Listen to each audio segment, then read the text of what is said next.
Yes, I, a special one from the CEO, stand coming with the spoon. And your boy, Friday the South and Band. Charges on the beat. On the spoon to get your information. On the spoon to be part of our discussion. Spoon, spoon, spoon television. Spoon, spoon, spoon radio station. Spoon gonna tell you what is happening in Liberia. Spoon gonna tell you what is happening in Monrovia. Spoon gonna tell you what is happening in Africa. Just to spoon, you will know. If the children crying for starvation, just to spoon. You want to get a news update, brother, to spoon. You want to know what is happening in Monrovia, to spoon. Politicians want to make their decision, just to spoon. You want to know what's happening in the ministry, to spoon. To spoon. To spoon. You from Fonjema, Maryland, to spoon. To spoon. If you eat kepa, graduate, my brother, to spoon. You got a spoon TV, you got a spoon radio, to spoon. To spoon. You wanna get a news update, to spoon. What? Yeah, Rastafari. Kilibamba, kilibamba, kilibamba, kilibamba, kilibamba, kilibamba. What I want? Yes, what you about today? Spoon TV. Spoon. Yes, what you about today? Spoon TV. Spoon. Spoon TV. Spoon entertainment.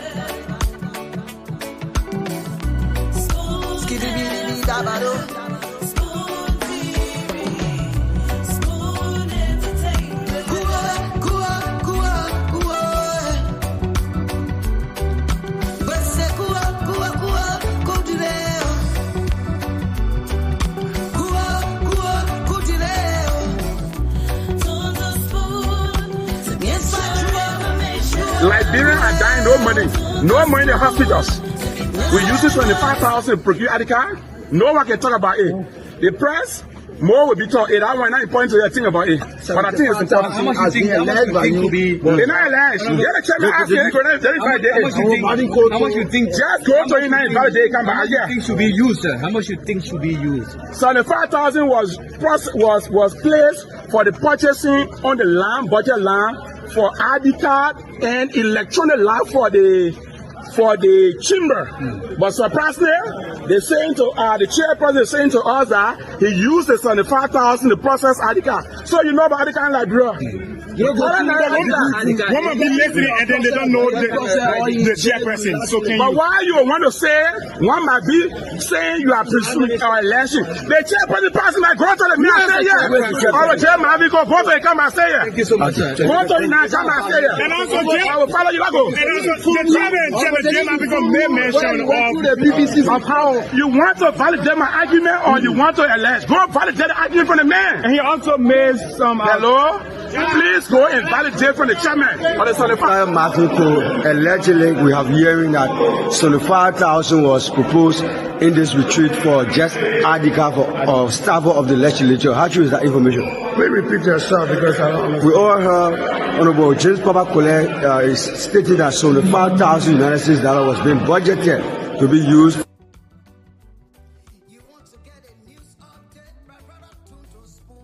At the conclusion of this press briefing, we are going to be publishing the assets of His Excellency Joseph Imam Boakai.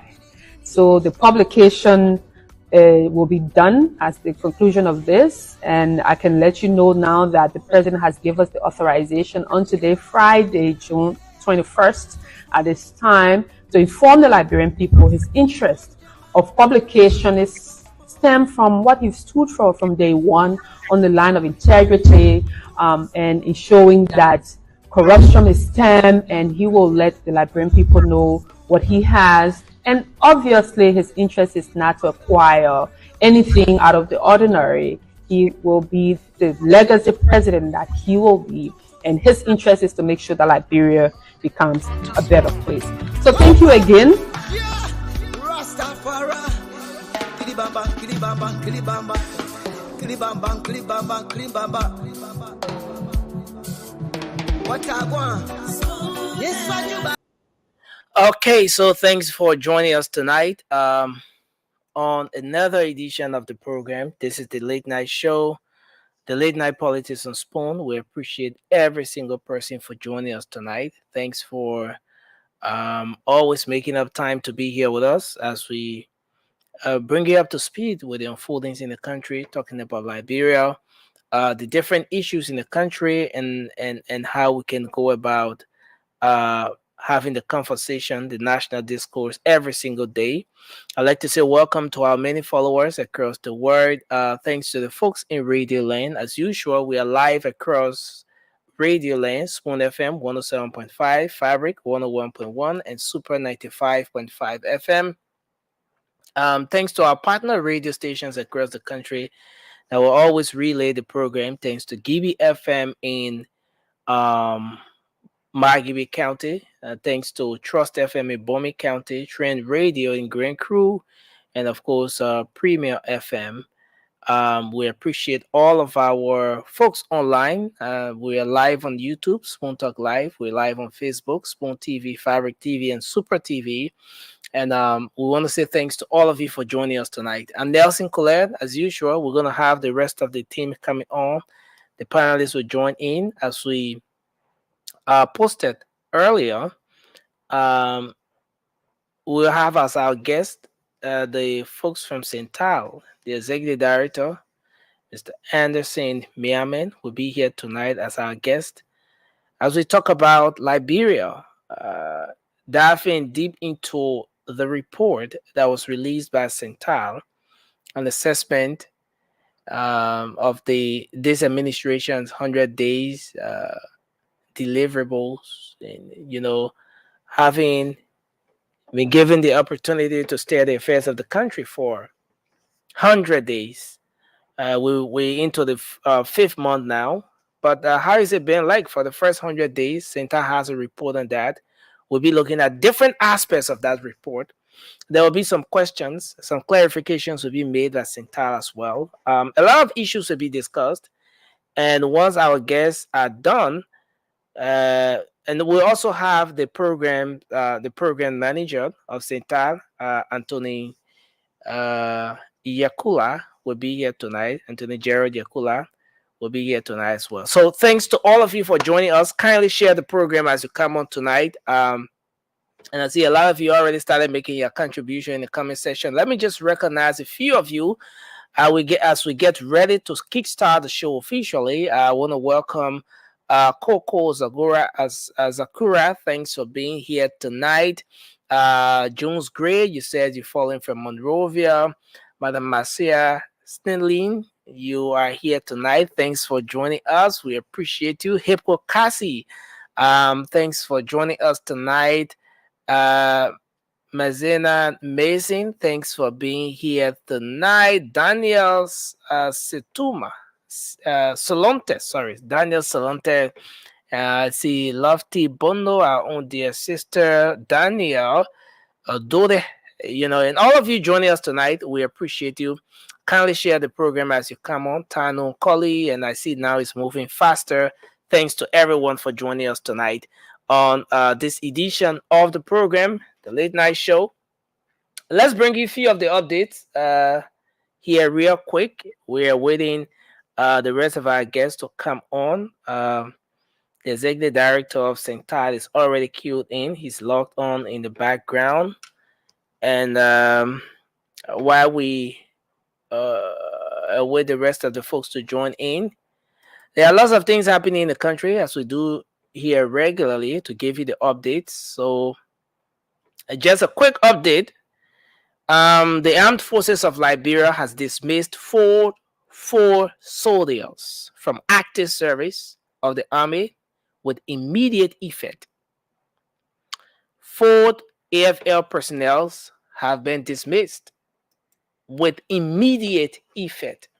Now, I know the next question is, why were these 4 soldiers dismissed? What were the circumstances, the issues leading to their dismissal? So information is that report has it that those 4 AFL personnel were allegedly tested positive for narcotic substance while on official duty. And after the test was run, the 4 individuals were being relieved or dismissed from their respective positions.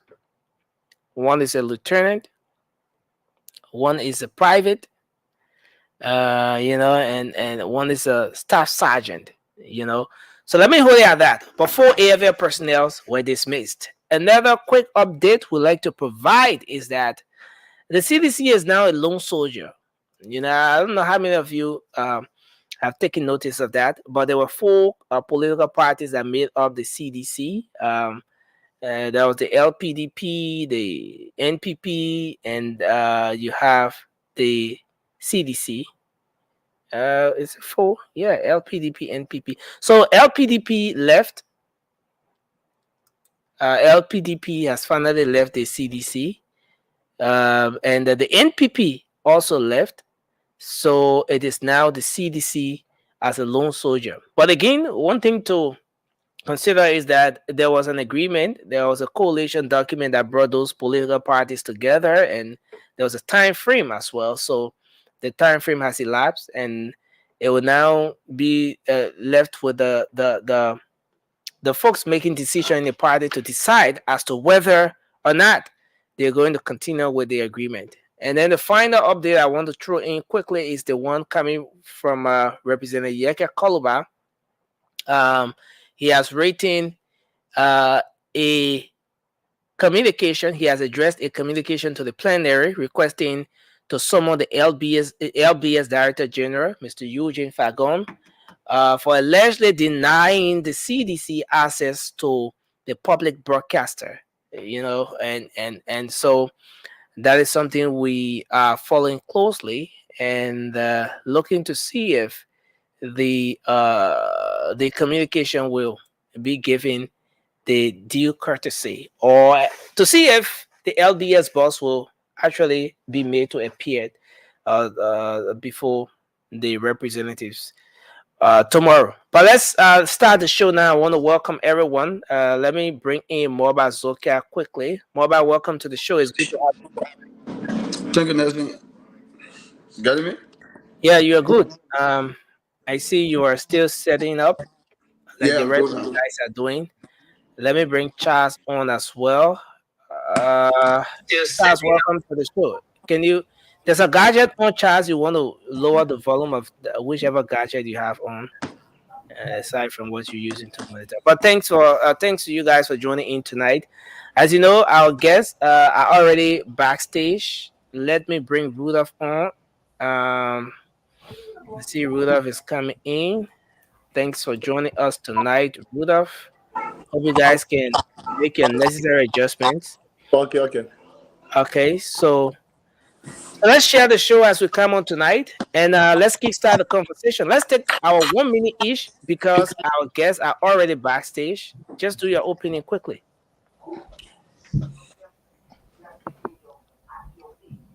You want to start So with me? let's start with you, Moba, because I see Rudolph is in and out. Okay. Yeah, okay. My God. Nelson, let me be the last, yeah? Let me try to start my gadget. Okay, Rudolph, you want to do your opening quickly? Let me start it. Oh yes, good. I mean, I can go ahead. Nelson, is it good now? Yes, Is good. my It's position good. You can go ahead. Yeah. Yes. Good evening, good afternoon, wherever you find yourself. It's good to be back here again tonight.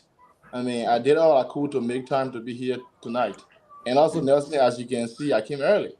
So I think I deserve. No, you came early today. I must give that to you. You know, not Yeah, the usual but thing where you will come at the end of the show, then you want to keep us until so But it's good. so yeah, I mean, it's good to be on here tonight. I mean, I look forward to a very a very a very good show and a very responsible exchange tonight.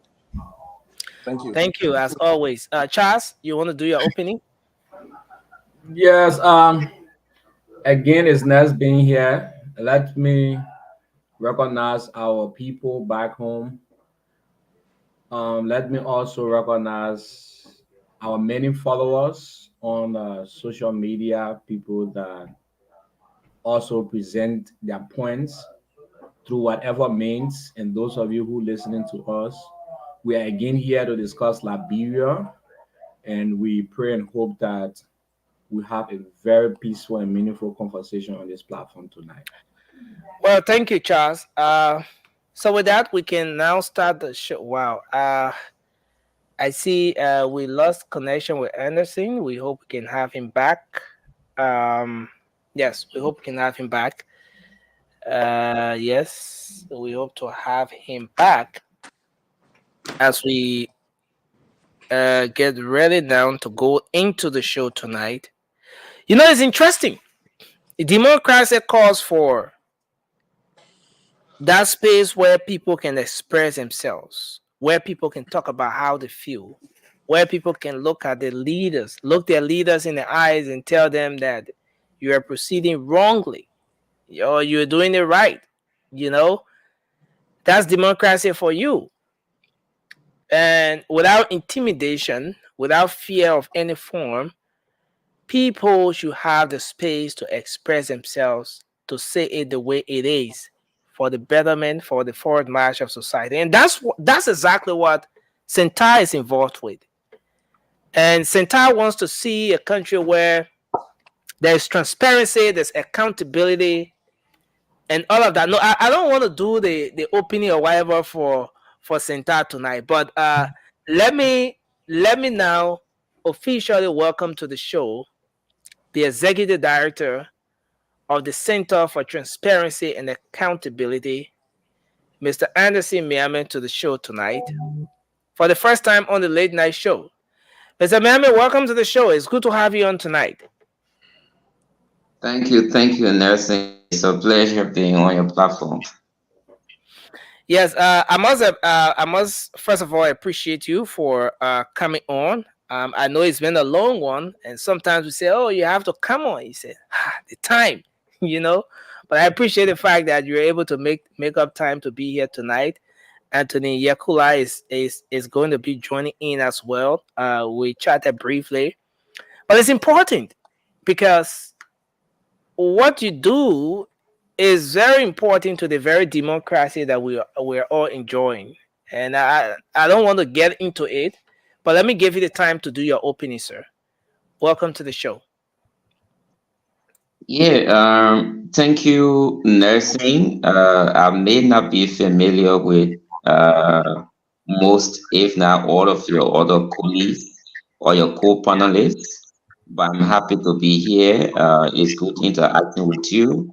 It's always a pleasure to be on these kinds of platforms to discuss issues related to Liberia.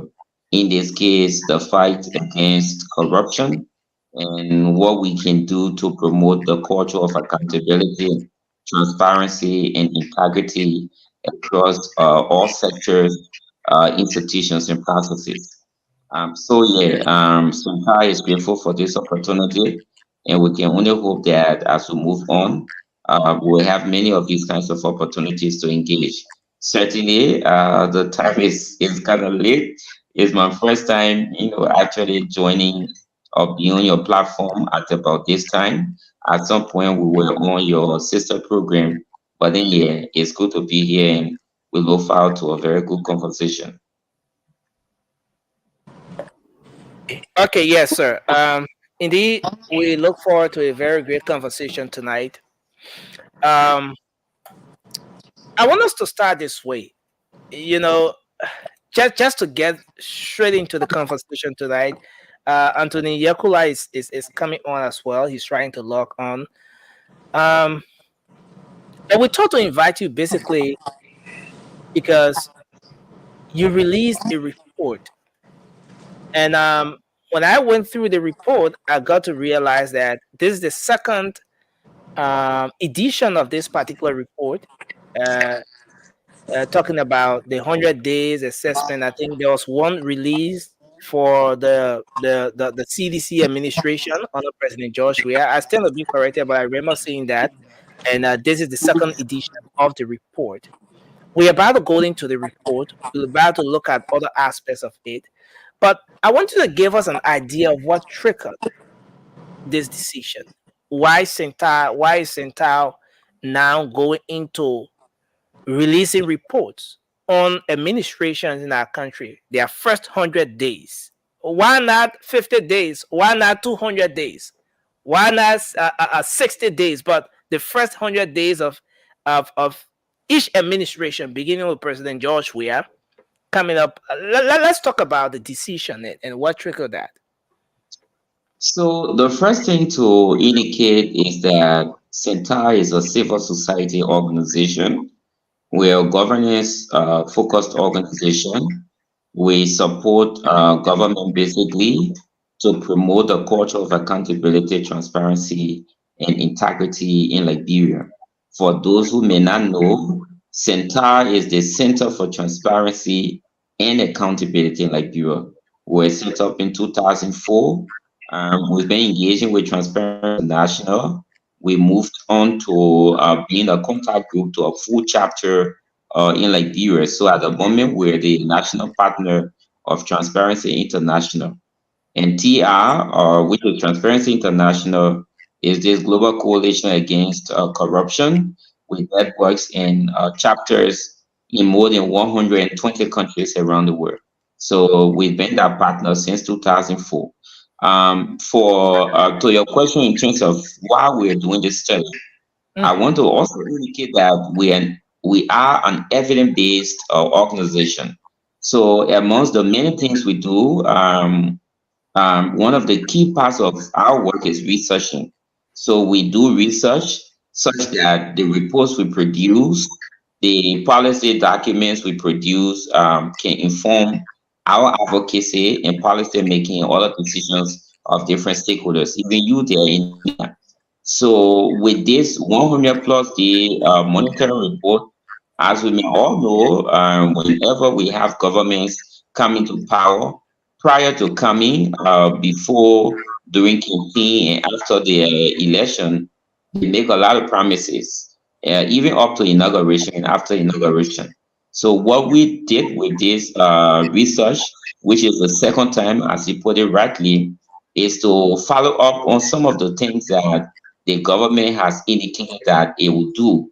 But unlike other reports that basically monitored the promises that have been made by the president, while it's true that some of what we've captured in this report are related to core promises that have been made by the president, we were basically also looking at the whole issue of the democracy we have, the culture of accountability and transparency, and some of those things that are needed. That even if the government or a sitting president did not outrightly say, I will do this, but that you need freedom of speech, for example, as provided for in our laws, that you need to fight against corruption as required by the law creating the LACC and other anti-corruption frameworks we have, then it gives us the authority to say, okay, let's monitor what the government will be doing such that we come to the public with information.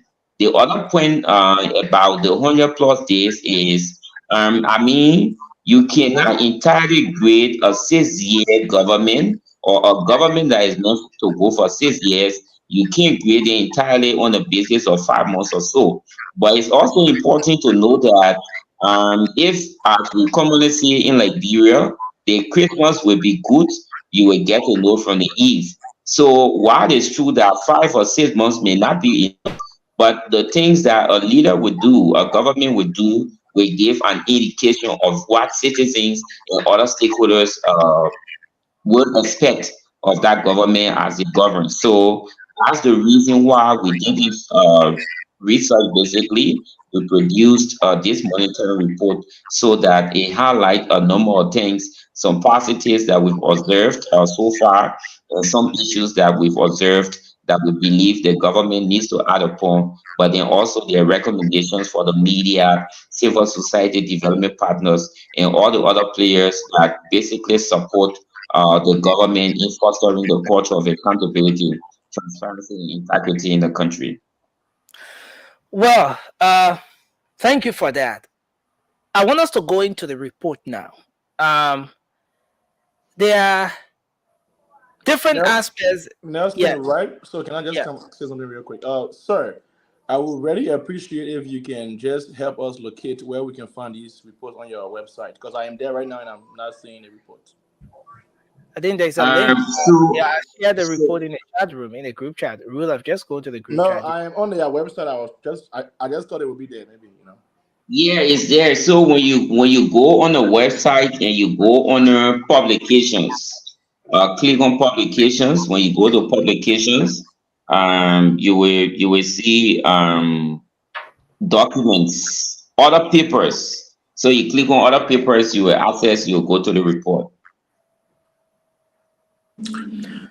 Okay. Nessie, can you forward to my WhatsApp, please? Have you I seen mean, not my it? WhatsApp, but my Facebook, my messenger. No, no. The report is on, guys. I've already shared the report. No, The no, but link I'm to using the my report. phone. Nessie, listen, I'm using my phone. Yes, I'm I putting can on see it. I WhatsApp. can see it. But that's Okay, fine. You still so get the website. okay, so let me do this now, mobile, while we try to move on today. So I want to start from where you have the executive summary, because we may not have the luxury of time to read word for word. If need be, there are certain portions of the report we will screenshot and post on the screen while you're speaking, because this is very important. Because the first time we went through the report and made and tried making some analysis here, there were lots of questions our audience had relative to other issues regarding the report. Some hailed the report, some had their own concerns and reservations as well. Let me bring Anthony Yakula on now. Welcome, sir. It's good to have you on. Can you hear me? Yes, sir. Thank you for bringing me on. It's good to be Okay. here. Yeah. Thank you. It's good that you made it here tonight. So I just want to start with the aspect of the report from the executive summary that has to do with uh, nepotism. To some extent, reading through the report, there are certain portions of the report where you get at and you think this is tough. This is very rough for the government, and maybe the government is thrown under the bus at this particular point. And then at other points, in other portions of the report, you read through and then you're nodding your head, and it's based on which side of the table you sit.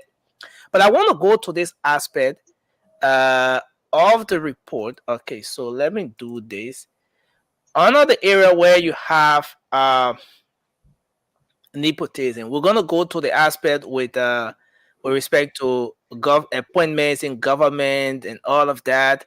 There's a portion where you talked about the counties, the number of people appointed, and everything. But in this portion, um, Central is calling out the president, senators, and other key officials of government.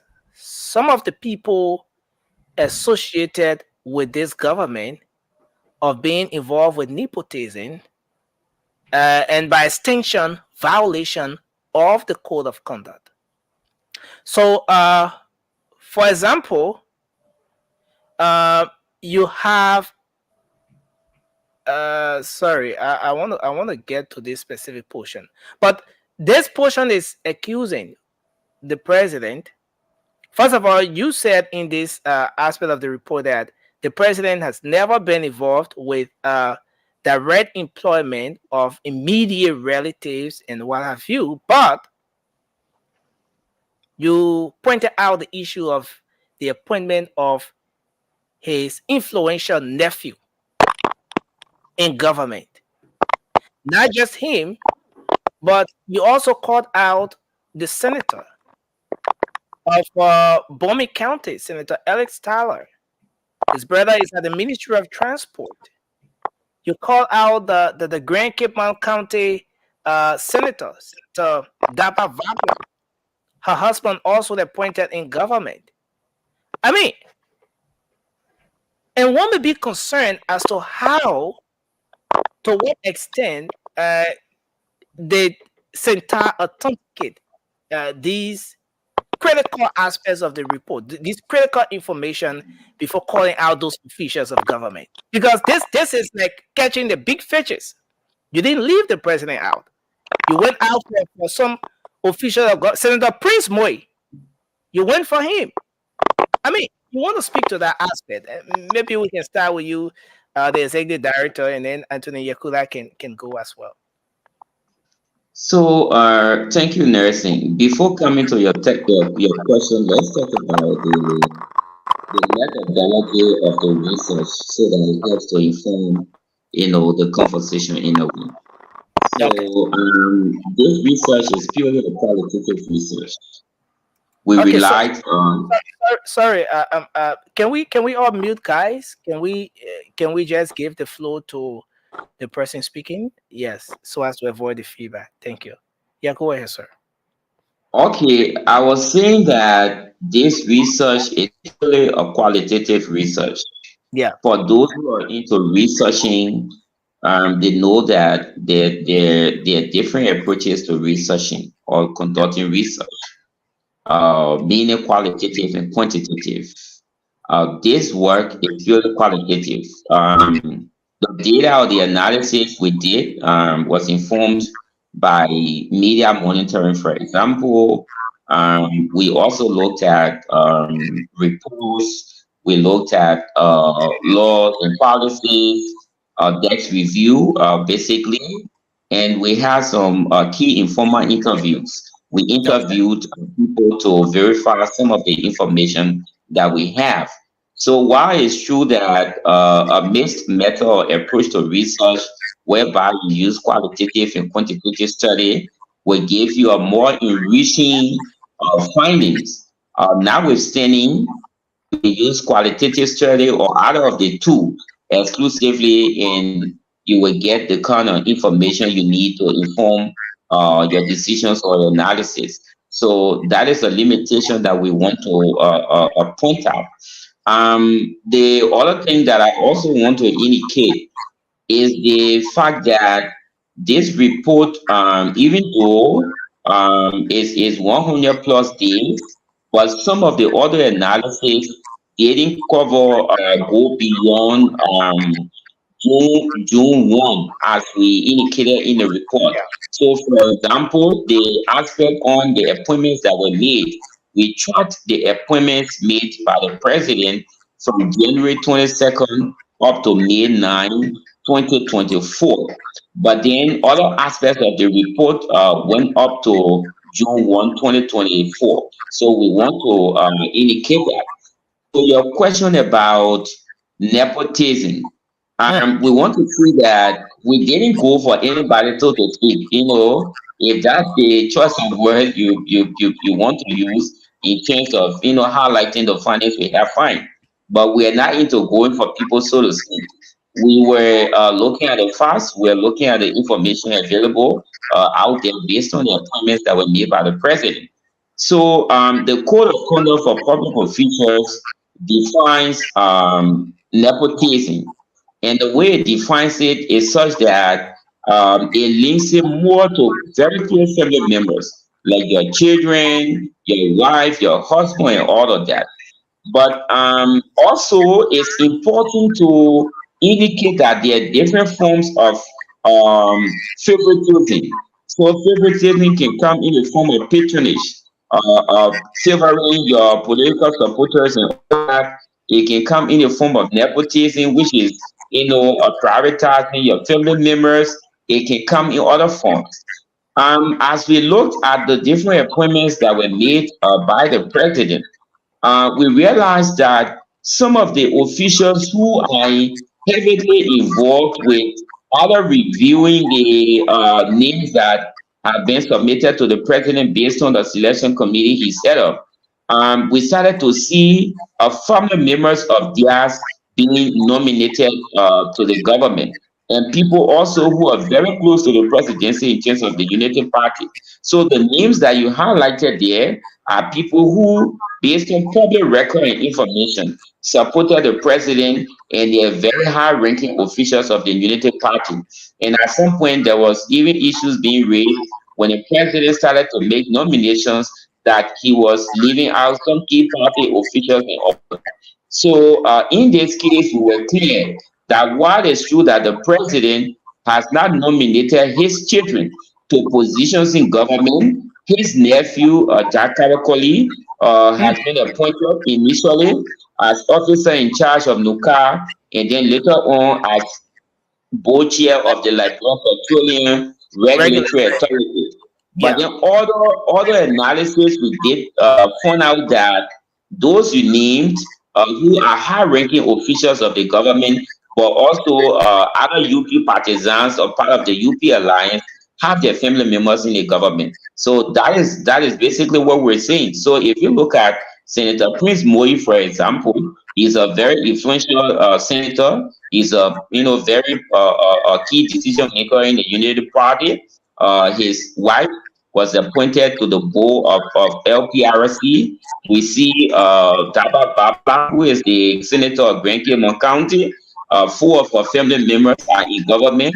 Her husband, two of her children, and another relative of hers that is the city mayor for Bone County. So these are trends that we've seen, and the question it raises is whether there's equal opportunity for everyone. If one senator will have four family members in the government, even though she may not be the one doing the appointment, but it's clear based on public record and information that appointments that are made by president are somehow influenced by those who are around him or her, especially in this instant case. And this is important. I see the panelists are coming in. They have a lot of questions to ask as well. But I just want to put this up. Let me try to put this up, and this is very important. It was good that you went in detail with respect to some of the other names. Oh, okay, we lost Anthony Yakula. Let me bring him back on. I had another tab open, so I wasn't taking notice. Anthony Yakula, welcome back on. Sorry, we lost you. I think it's the internet thing. Okay, but I want to put this slide up here quickly. And when it comes to this nepotism aspect of a report, where you're holding those people, what you're holding them back is the very standard, the code of conduct, and this is exactly the very portion of the code of conduct. You have the nepotism at 1.3.16. It says when a public official appoints, employs, promotes, or recommends for advancement family members in an agency of government or branch of government in which he or she works. And then the issue that others have raised since a lot of people went through this report is Senator Prince Moyi, for example, doesn't work in the executive.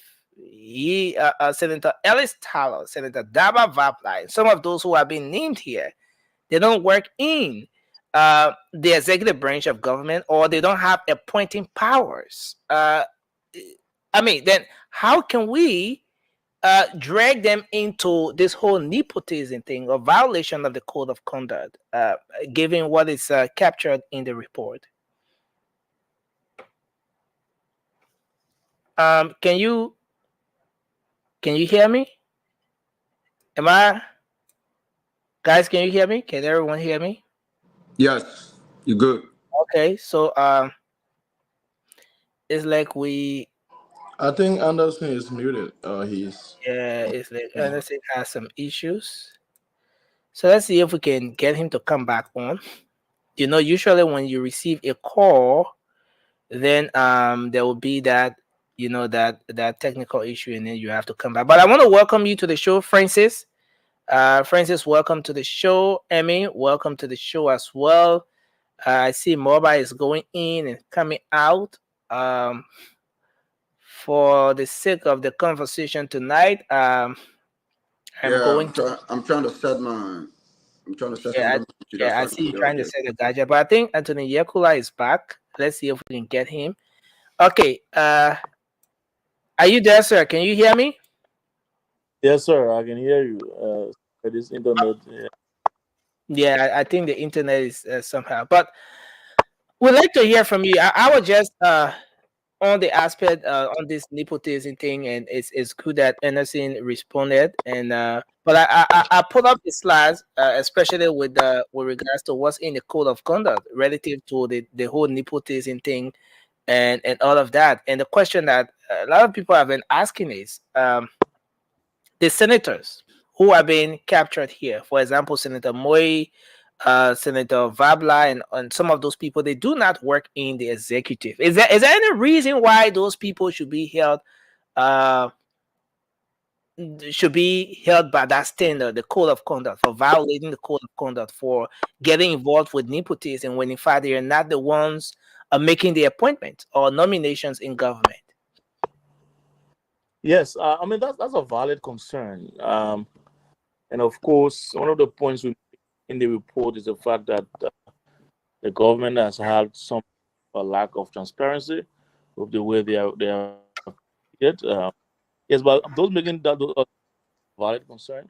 But here's the point to be made. The point is that Mhm. the code of that you are mentioning, it says that when you are a public official, you are not supposed to engage in the promotion of your relative um, for employment, promotion in government, right? Yeah. And Yeah.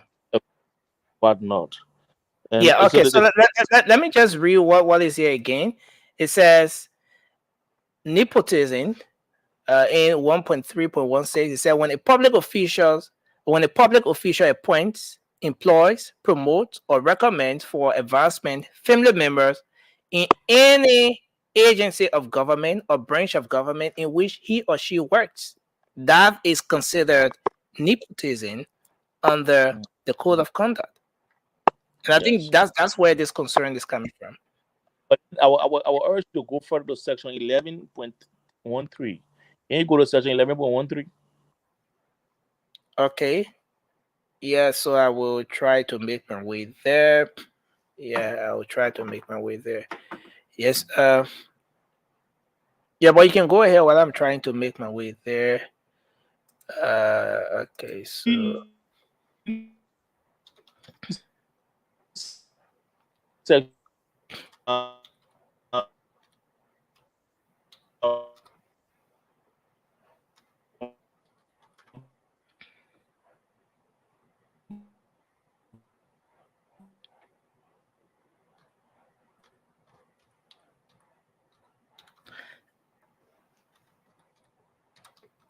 okay, so do we still I have? think the network giving it a little trouble. Yeah, the internet issue is something uh to look at here. Okay, so he was talking about 11. aside from the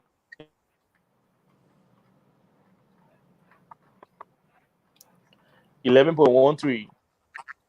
Okay, so 11.13. I'm almost there. 9, 10, and 11.13, right? Okay, so this is it. Okay, let me just share the screen. No, let me do it this way. But 11.13 says all public officials and employees of government shall avoid unethical. 11.13, Okay, 11.13. So sorry, 11.13. Okay, so this is it, and it says public officials and employees of government shall not promote the merit system. Public officials and employees of government shall promote the merit system and shall not use their influence or the influence of any person to obtain appointment, promotion, advancement, transfer, or any other advantage for himself or herself, relative, or friends. Yeah, I think, yeah, that's it. Are you with us? Oh, wow. No. Wow. Okay, so let me bring Anderson back. I think he's here with us. It's like something is not right with the internet today. This whole rainy season thing is so Anderson, are you with us? There seems to be an issue getting Anderson back. Wow. Wow. Wow. This is terrible. This is terrible. It's kind of difficult to get him. He's frozen, and I just hope we can have. Wow, there's a little bit of a technical issue here tonight, and I can. Can you get him to the phone? Yeah, that's an alternative. That's an alternative. That's an alternative. So let me see if I can do that now. If that works, that will be fine. Yeah, but I mean, you guys can take on what I try to.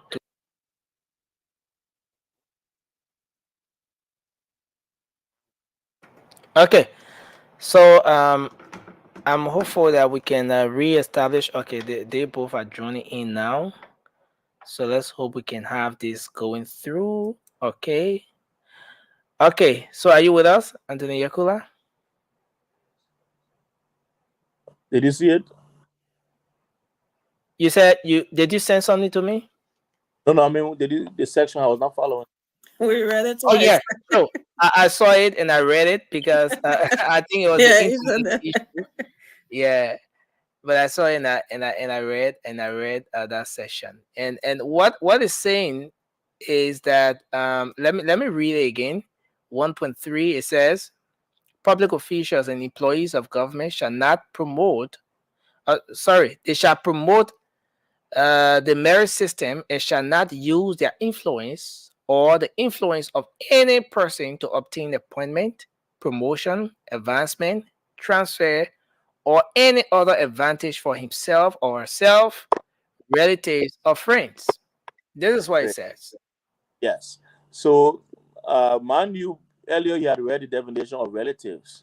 Mhm. Now, relatives is the father, your son, your mother, your brother, blah blah blah. Now we come here and they say you cannot use your influence to promote anybody of such closeness to you. So the Mhm. point will be, well, how do you know these people you are using?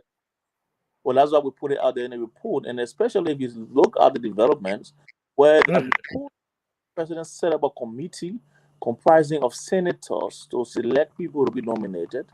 That report was never reviewed. You can imagine that the president had a committee going on.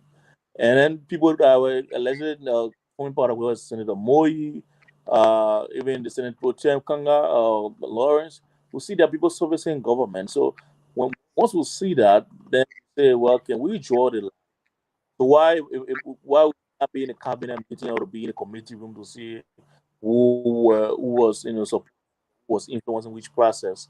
But the fact that there was even that red cross where the president will even have senators who are supposed to confirm people on Mhm. selection, that it is in the enough red line to know that those people will be influencing the process. So when there are people are now servicing government, we can only infer or deduce that this code was violated in this manner. And that's why we are just making a point. Of course, that information we are providing based on public information, like Anderson said earlier, and you can feel free, or other people can feel free to investigate further what actually happened, and that's why it's thankful to have the ombudsman, and we think the ombudsman will be able to take those kinds of cases to see whether there was actually influence that was peddled here and there.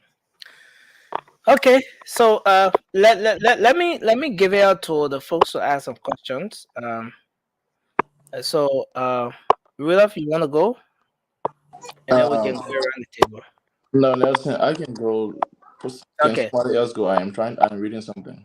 okay. So will you can we get you to go, Francis?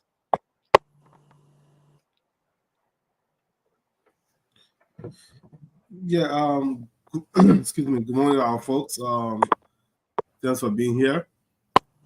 I mean, I came a little bit late, but I've read some of your report, and you guys talking about nepotism is kind of confusing, and sometimes it sounds more of an assumption than actual facts. Because we some of the folks that you guys are pointing to when it comes to nepotism, they don't. I don't know how you will relate the two because they are in separate branches of government.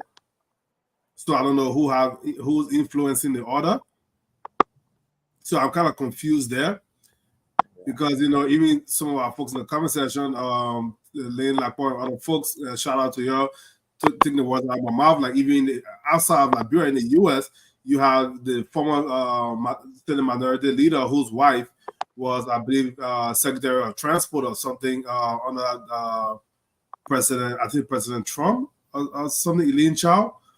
So, I mean, we can see brothers working for two different branches of government. One doesn't have influence over the other. I mean, we can also assume that, because a certain senator campaigned or maybe supported the ruling establishment, and his brother or maybe his wife or his friend is appointed with the executive. I don't think we can call that nepotism. We can all assume that, okay, yeah, probably because of his proximity or her proximity to the president, that's why this happened. But I think most of what I've heard so far is assumption. Assumptions. I mean, some we can say yes, it's close. But I mean, I don't have any question. But just based on what I've heard so far, Okay. some of these are just assumptions because of the close proximity of these individuals to the executive and their folks being appointed to positions. Yeah, Nelson, I think I am ready now to ask my question. Yeah. Unless if Anthony Yakula wants to say something to that before. Feedback from the brother, and just to say the point I was earlier about that those senators that are being out, they did not have the appointing power, but you realize that there was a political committee formed of senators. So the senators are not just basically sitting on capital. The president actually involved the senators in their. So even though he would you mentioned, he actually they were sitting in. And the first look at that constitutionally, it violates the whole doctrine of separation. So we No, okay. have this. I mean, we can barely get our brother Yakula. Oh, really? You're not coming through clearly. But what I just want to point out is you can talk about maybe conflict of interest with the senator that will be sitting through confirmation hearing with some of the people based on what you say in the committee set up by the president involving some of those senators to recommend people for appointment.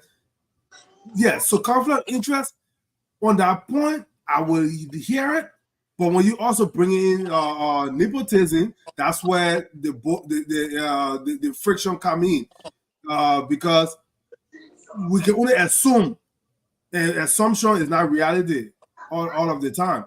But when you talk about where the senators were in committee, recommending people for appointment, and this senators are confirming those people, I can agree with you when you talk about conflict of interest.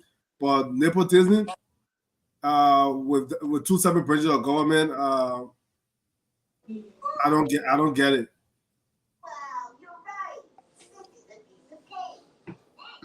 Yes. Thank.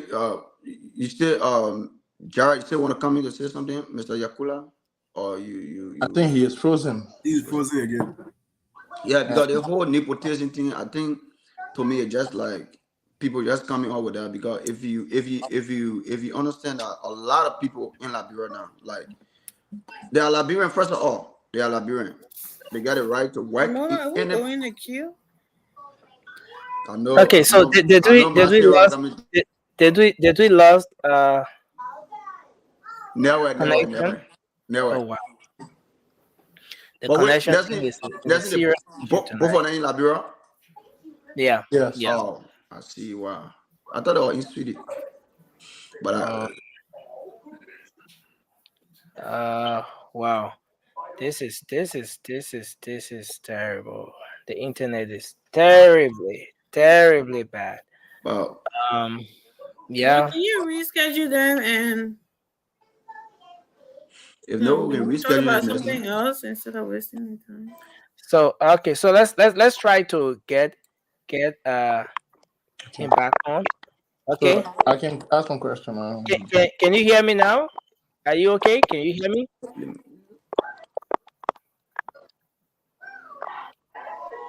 Okay.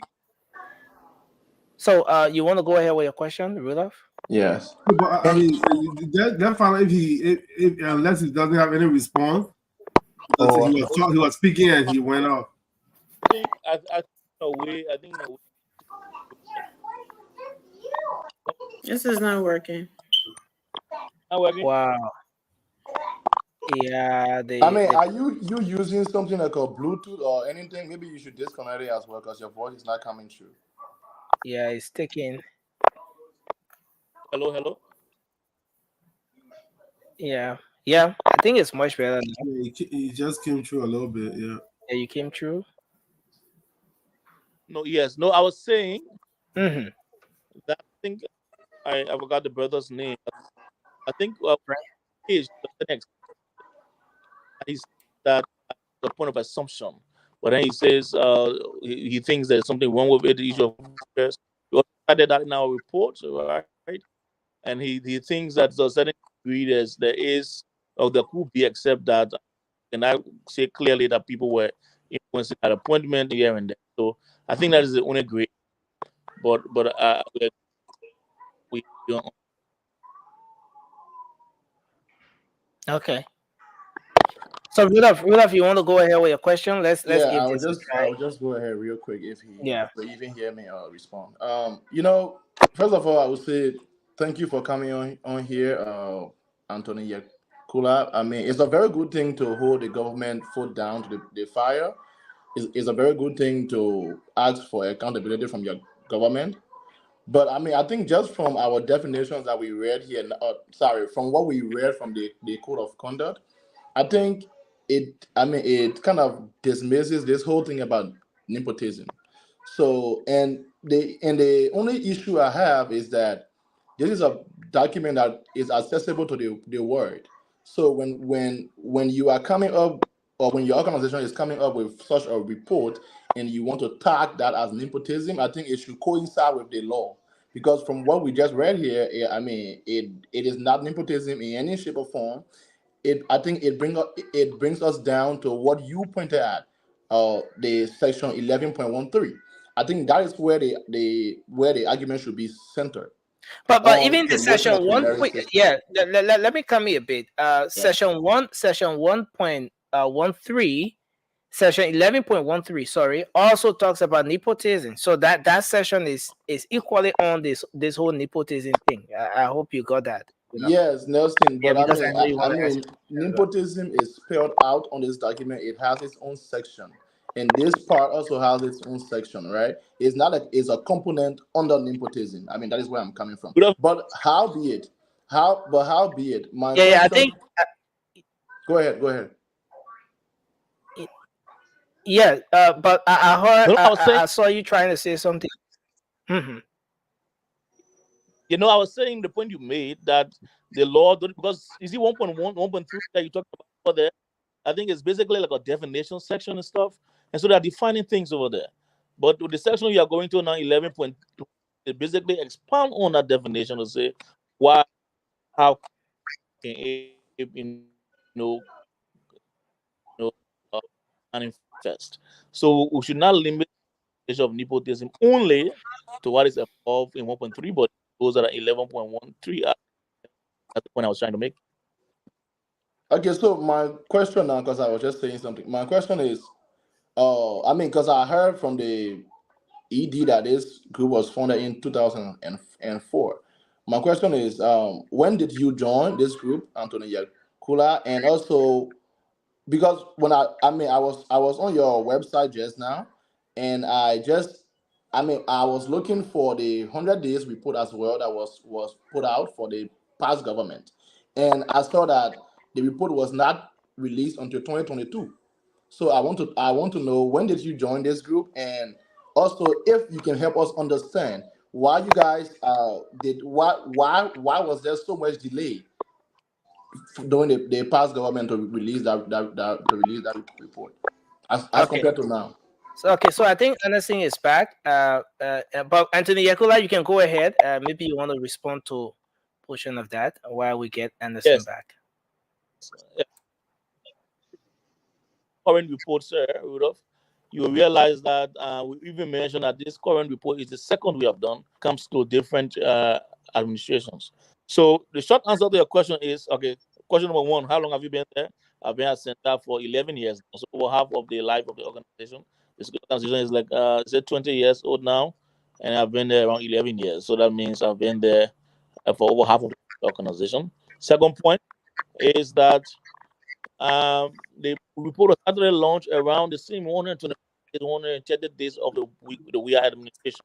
What you are seeing on the website is just the issue of uploading, the issue of file getting uploaded later, or file not on the website, or the file gets corrupted and there's a new web page that's created. There's just an issue. But what are the reports available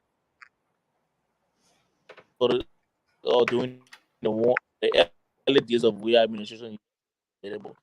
2022. It's just the issue of when it was re-uploaded. Oh yeah, it was just a technical issue, but the substance of the report Okay. was of course So during the early days of the. okay. Thank you. I think that answers the question. Thank you for Unless the clarification. Thank you. yeah. Unless if Anderson, you have anything to add on, then we can go to Amy in case she has a question, or Charles to with the two questions. So, my apologies for going off. My internet connection is very Yeah, terrible. no, it's not on you. It's it's the usual technical issues we have. Go off. So I missed much of the conversation.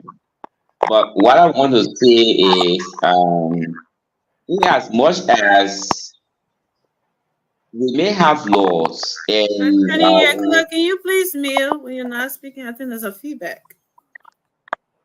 Okay, yeah. Yeah, you're good now.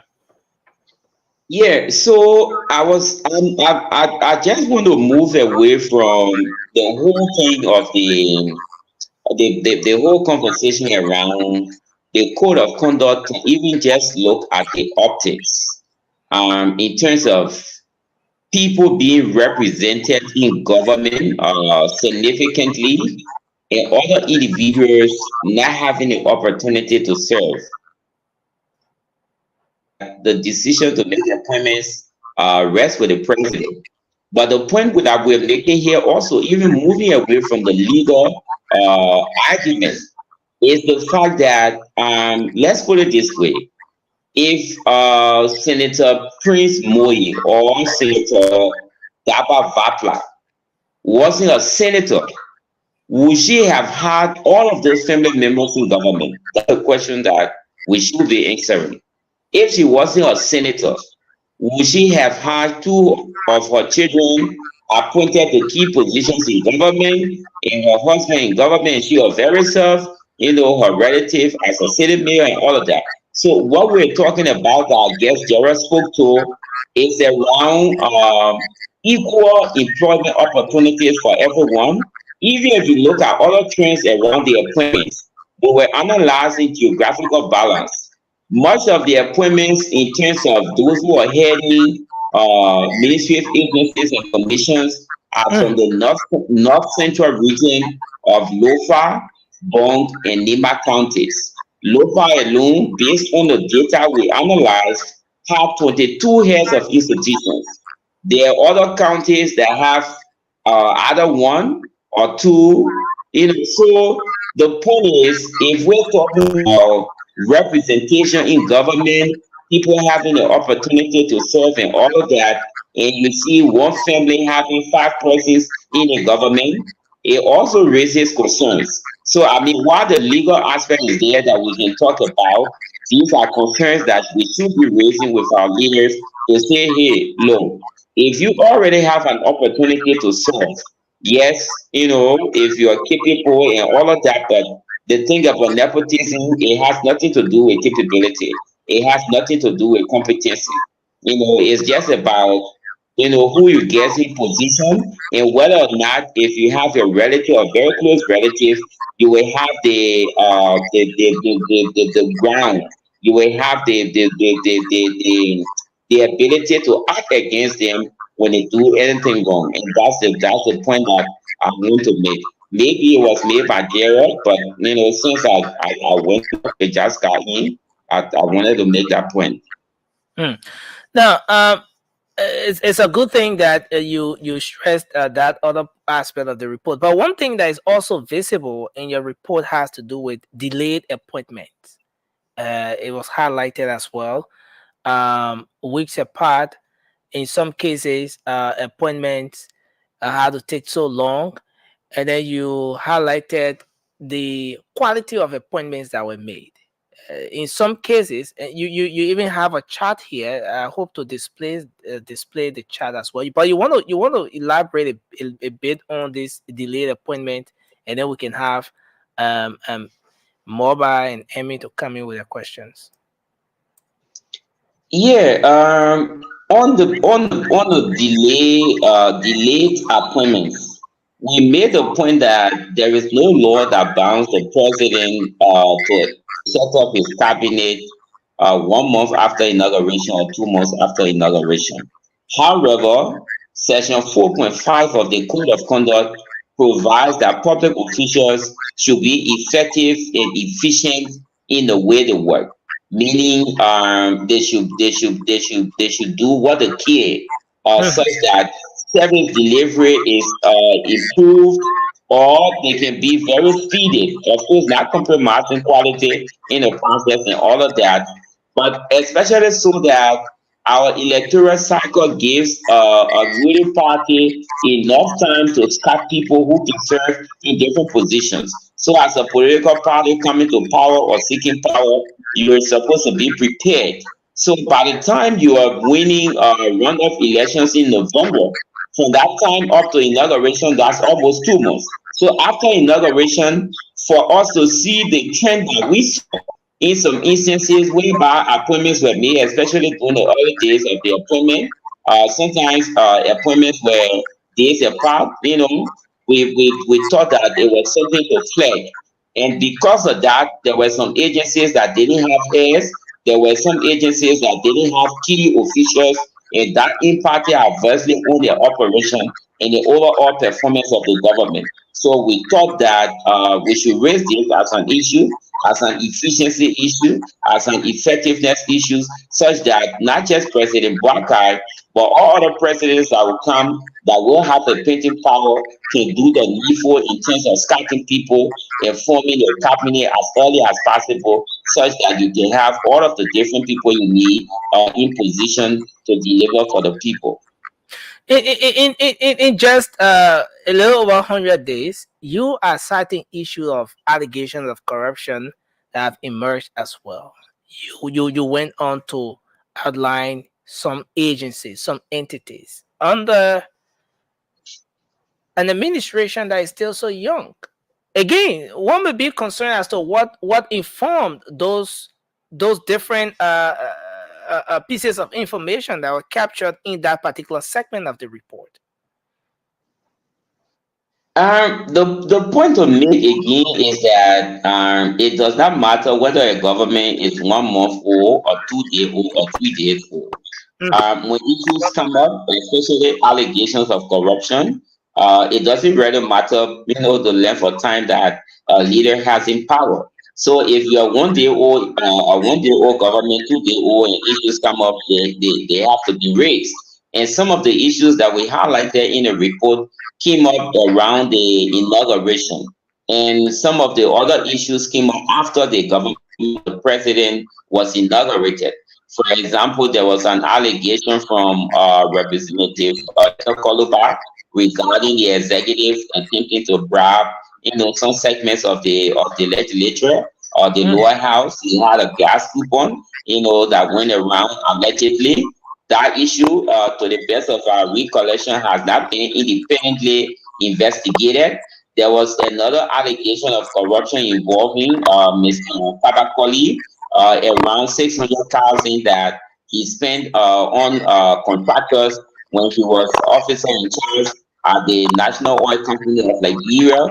So we also saw a situation whereby, even though this was around the inauguration, but the resources that were given to the inaugural committee headed by Madam Miaka Family, there were allegations of mismanagement of some of the funds, and also there were issues around performance, effectiveness, and efficiency of the inaugural committee. To the extent that we saw the challenges that befell that process, that led to heat exhaustion, on the part of the president.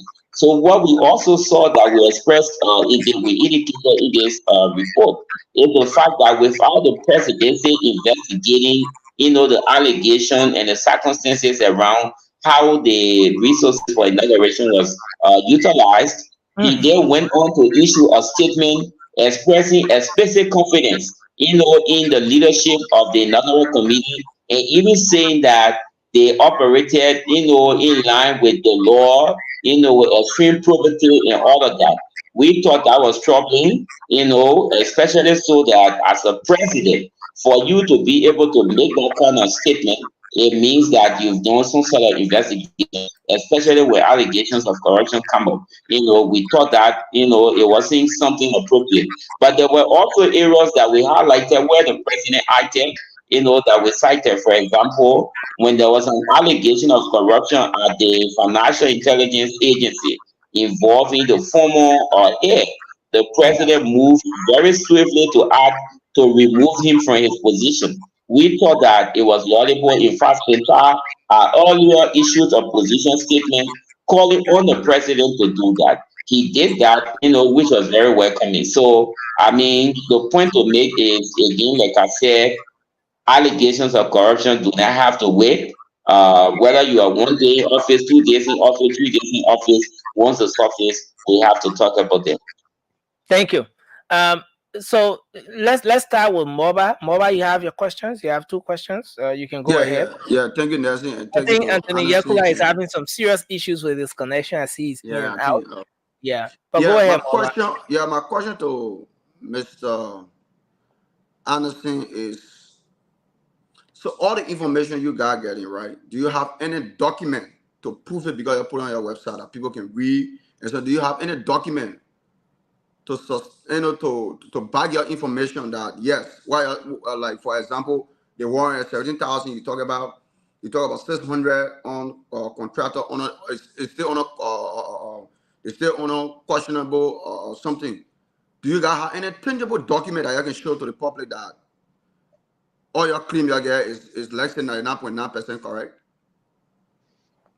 When you say claim Clean. is 99.9 correct, I don't know what you mean. I But mean, what we're saying here, we I, were I, very clear. yeah, come in. I mean, I went through the allegation of corruption. Have The yeah, segment that has to do with allegations of allegation of corruption, right? corruption. Yeah. So my So, question to that Mm. aspect, to that identical part of your notes or your report, it says a lot of things about corruption, about the 117,000 that was given to about SUV or something, right? And then you come down to it, talk about the 600,000 to contractor. According to you guys, your say it's still on like questionable or something. So my question to you, So what are their documents to this claim you guys substantiate put on back the website? the Yeah. issues raised in the reports? Yeah, No, okay. but when we say allegations of corruption came up and wearing investigated, it is not Central that has the authority or so, statutorily to investigate issues of corruption when they come up. But the important thing to do or to see is that when issues come up, as we've highlighted, it rests upon the presidency, the LACC, or the GAC going in to investigate and come to the public with information. That is why we say in the report, allegations of corruption have started to come up. So point to us, for example, whereby there was any independent investigation into, for example, the allegations of corruption regarding the use of the inaugural resources. We haven't seen that. So that's where we're concerned and saying that, look, because these allegations came up and we didn't really see anything much happening, there has been no independent report produced to say, look, yes, these things came up, but the president initiated a process, or GAC went in, or the internal audit agency, or whichever government institution responsible went in and did an independent investigation and found out that what was reported in the media was untrue. For example, the situation with Representative Yeke Koluba that I was talking about, when some of these things come up, it's important for the government to investigate them. Let there be some sort of report such that you there can be very clear that this thing happened and this thing did not happen. I give you a classic example. Let's look at the assets that are being declared by public officials at the moment. Of course, it's a laudable thing. We've welcomed, the idea of publication of the assets of these public officials. But you and myself sitting here can't talk about the authenticity of those assets declared until the LACC that has the authority can come up. So we're very conscious with what we're saying. We were deliberate and we were very mindful when we say allegations of corruption came up, but that many of these allegations were not investigated. So until the executive can do that, until GAC can do that, until LACC can go in to do that, there will remain allegations until proven otherwise. Thank you. Yeah, my last question, I will go back to the nepotism issue. So, because under the law, every Liberian, right? As long as you are Liberian, you are competent, you get the right to work in any part of the government. So, are you guys telling us that the president or the anybody who work in government that people cannot be appointed to any public offices? If that happens, it's a nepotism. The law on nepotism is very clear. Like I said, I wasn't here for much of the engagement you have with Gerald. But if the law says, as a public official, do not influence appointment of your relative or so. Whether or not that person is It's competent. not important. The nepotism does not look It, at yo, it's nepotism not. does not look at competency. Hello. Yeah, go ahead. Go ahead. Nepotism does not look at competency. If the law says do not appoint your family members, that's what the law says. You know, the thing we want, the point we want to make is bad governance has affected this country over the period. And some of the things that we're talking about here are the very things that led us to where we are in terms of honor development. Hmm. It Yeah. You know, I appointment want of to do your some follow up, but relatives. that's fine. I will try to get Hello, that. is there a question? No. The next person, I don't want to do some follow up on it, but that's fine. You know, because it just to me, it's not right. You know, because a lot of people You in know, like you know, like you know, you can you and, Nelson, and Nelson, then listen. You can recommend somebody, but you can't appoint them. So I think with our whole nepotism, something you guys taking it, like different way. so Yeah. you know, and I think Anderson and Anthony Yekula, what MOBA is trying to establish here is that thin line between a Liberian who is qualified, whose maybe Because relative has some they trying to presumptive, deviate I'm from the coming, Baba, constitution. whose relative Yeah. has some presumptive with the government, but that relative did not play any part in the employment or appointment of that individual. How do we distinguish that from the case wherein the Nepotism. Yeah. relative will be involved with the appointment or nomination of that qualified Liberian? So Yes, but let me say something. Yeah, okay. We're And all coming after the ED. Yeah. we're all Liberians. We're here and we see trends, we see dynamics, we see everything. When you look at Manasali, for example, when we talk about nepotism, there are some indicators that we need to look at to see whether these things people do it, for the right reasons or they do it for the wrong reasons. Madam Salif appointed her children in government. None of the persons she appointed was ever appointed to one of the rural areas to say go to Banjul and be a commissioner. Robert Salif was appointed as a pro bono co-chair of NOCAR. We all know what happened at NOCAR until it went bankrupt. There were other appointments made by Manaseli of her children. At some point, one of her other grandchild or so came and even went to lecture the parliament or members of the legislature. So what we're saying here is look at it the other way.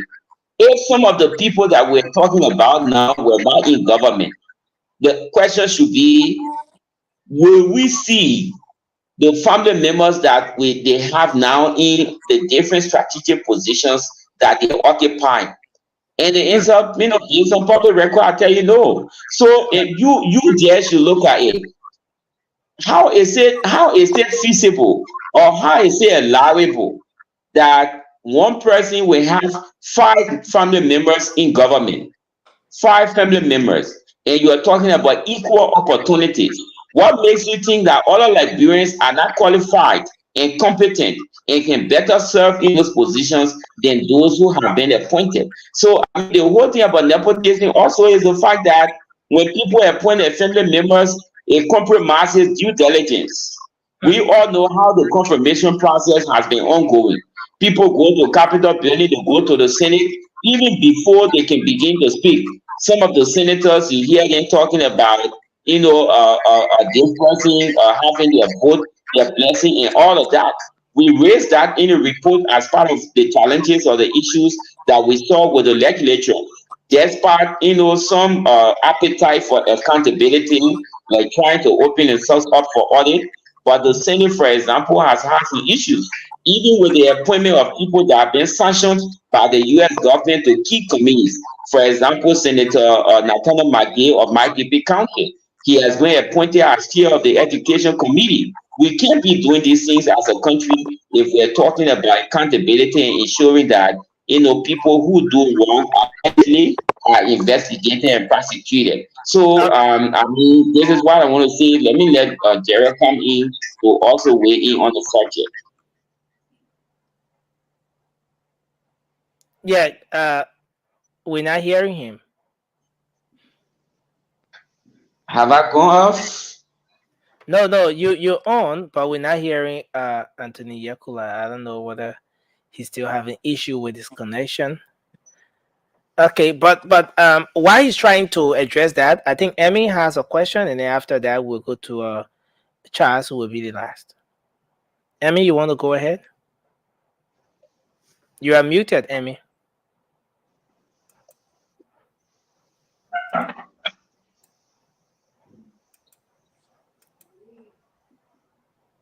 Emmy, you are muted. Okay. Oh, I say yeah. Let me try because most of the question has already been asked. But I am it's a good thing, right? To hold a government feet to fire, like Rudolph already said, to do due diligence and try to point out some wrongdoing. But I'm a little confused, right? Um, I thought your reports are supposed to be based on investigation you have done and facts that you yourself have gathered. But some of the stuff I heard you saying here are people like some people throwing out political talk and you collect that as an allegation that should have been investigated. So I'm kind of confused. How do you come up with your reports? Like, do you just put in anything in there that just pop up in the news or in the on the gossip block? Or how does that work? Um, we gather information from different sources. And one of the hallmarks of a responsible government is to be able to listen to its citizens and also take very seriously issues that are reported either in the media or through other sources. Like I said earlier, the media reports, politicians will engage, civil society will engage, other stakeholders will engage. When things come up in the media, it is important for those that are connected to it to speak to it. But beyond speaking to it, there has to be a level of engagement in terms of a process initiated that ensures that there is some credibility to whatever investigation or probing that will happen or that will take place, such that you there in myself and all other individuals can have some information that they can use. Somebody will say maybe Yake Kolova raised an issue, against politician raised an issue, and all of that.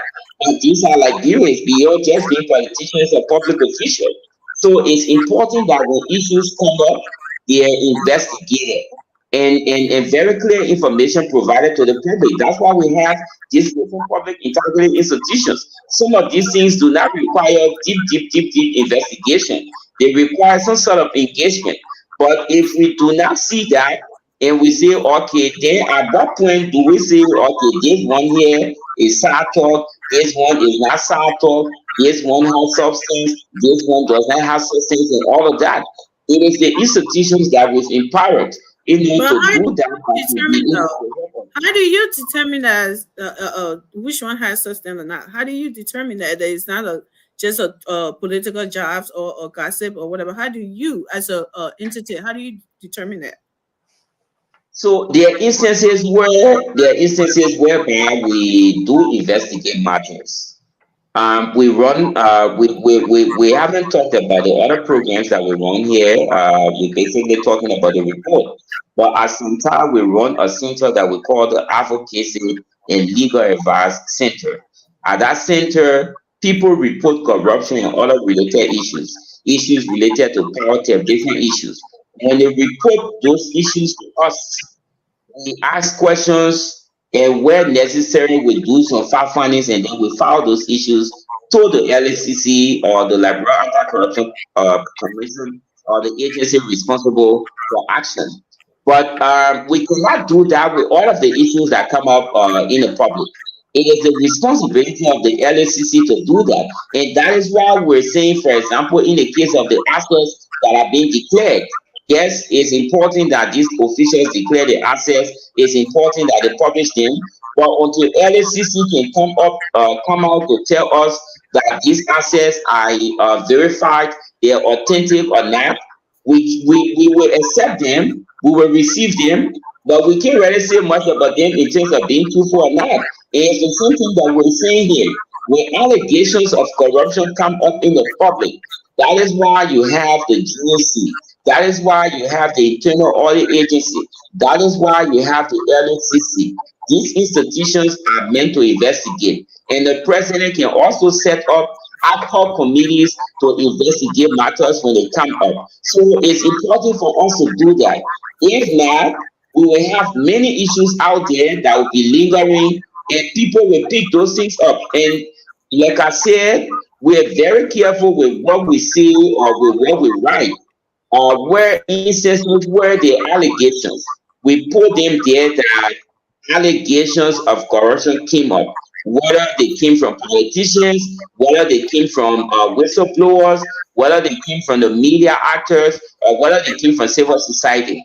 These are issues that came up that we believe should be subjected to some sort of investigation, such Okay. that we also have Thank you. very clear information on what they are. Thank you. This is my last question. So I heard you saying something about counties and how many people has been hired in the what you said north or whatever. I do Yeah. understand your concern about that, and I'm also concerned about. But I want to know: is there, I mean, in a constitution or anywhere, is there a number that states in the constitution that per counties how many persons supposed to have been hired from there or appointed from there, or it doesn't matter? Is there a number? Or we are just concerned as Liberians? The Constitution does not give number, but the Constitution is clear that the government should be for the people, by the people, and that every Liberian should have equal opportunity to serve in the government. But I mean, like I said earlier, um, think about having a government that is dominated by Southeasterners. What's going to happen? Or think about a government that is dominated by the Westerners.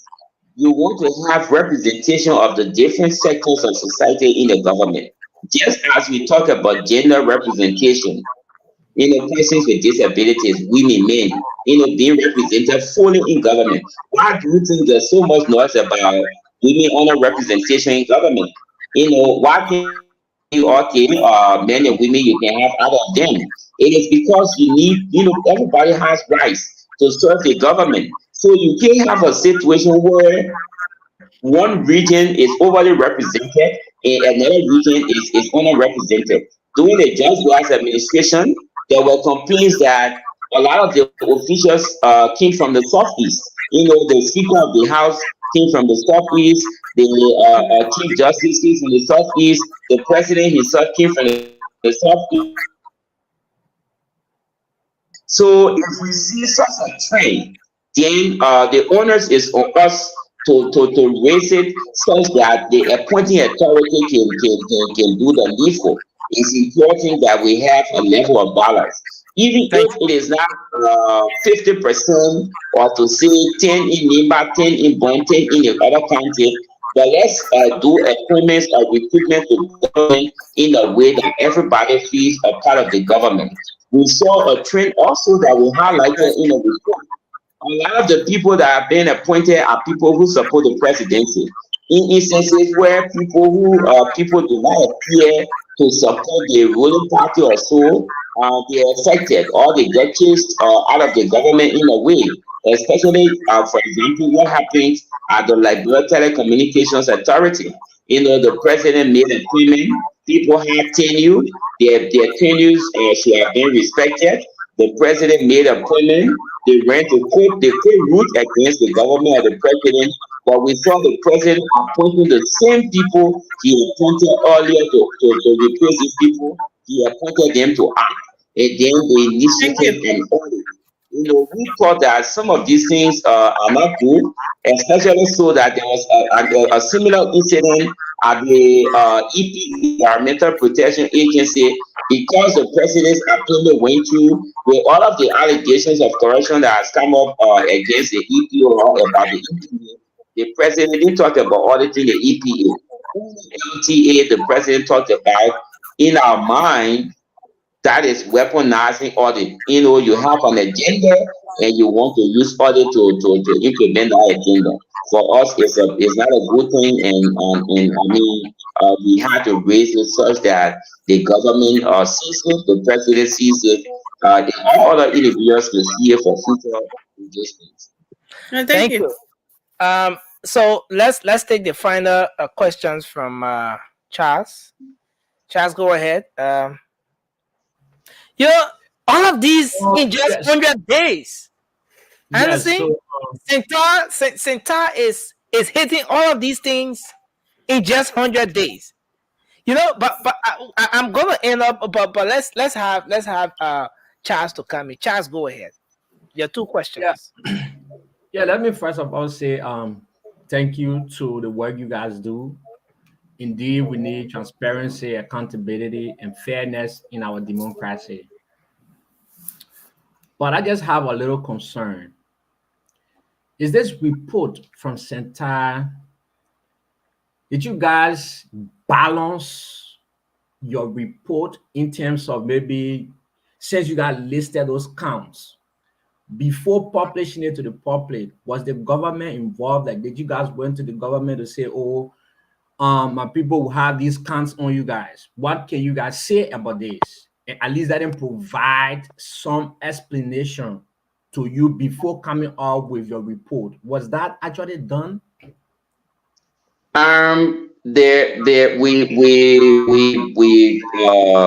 collected information from key informants, but we didn't engage with the government concerning the report.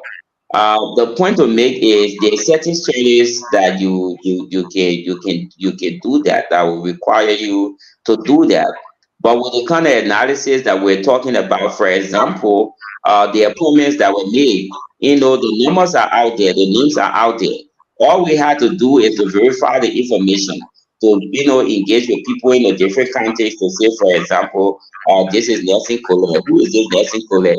Is Nelson connected to Anderson and all of that? So that kind of analysis does not require necessarily going to Nelson to say, oh, X, Y, Z. When we interact with people who are very close to Nelson and we gather the facts, and we also go on Nelson's page and verify his engagement and all of that, monitor his engagements, we then draw that conclusion. So, Mr. Anderson, the yeah. point that I'm coming from, right? We are Yeah. a civil rights movement. We are in the interest of Liberia. We want the right thing to be done. We want the fair things to be done for our people, for our democracy. And so, with that, in our country today, people play politics with everything. People play politics with everything. I can be walking with you, be eating with you, and drinking with you, but behind your back, I'm saying something different about you. And so, with that mentality already built up in us as Liberian and politicians, you don't think doing a fact finding or balancing your information with the government, who have been the best way, that when you're coming up with these reports now, like you're coming up with a report that, oh yes, I got the government involved. I asked them about this count, and based on whatsoever that they tell you, you now analyze it. Like you said, you guys have the technicians already, and balance it, and then you guys can go in your closet and then do your fact findings, do all of the necessary, investigation on it, and then come up now. And when you're coming up with this information, now you're going to tell the public that, oh, this information I'm coming with, the government was involved. We asked this person about this count. We asked this person. You don't think that are going to be fine and necessary for the public? Yeah, I said earlier that there are instances whereby that kind of engagement is required or will be required. But for certain things, you necessarily do not have to do that. That's what I'm saying. So when you go into the details of the report, there are places where, for example, some of the allegations that came up, we write there that, look, when this allegation came up, the government denied it, or the president's office denied it. However, we believe that there needed to be investigation, because then it becomes the accusers were in the president's office words. So how do we get to the true nature of it? It is for us to have some sort of investigation.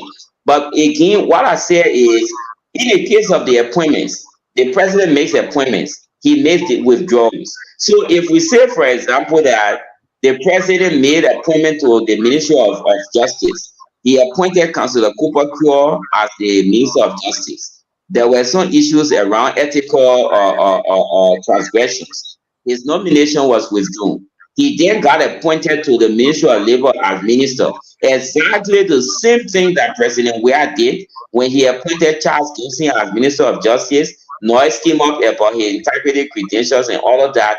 His nomination was withdrawn and he was nominated to the Ministry of Labor. So our question is, if somebody is unfit or seemingly unfit to serve in one public position, is the person fit to serve in another? Especially if it is only if it is about integrity records and all of that. So like I said, yes, there are instances where you can engage and gather information and gather further details and all of that. But in research, in some of the instances, you really do not need to do that, because the facts are there or the information will be there. It also depends on how you are communicating the information. Are you presenting it as facts, or you are presenting them as they are? So I think that's where the question is. What I want to say also that we haven't talked about, also we talked about a lot, are some of the positives that we've seen so far with the government. I think let me speak to that a bit before the next person comes in with the questions. Let We me just see ask one last press question. freedom, for example. We see press freedom.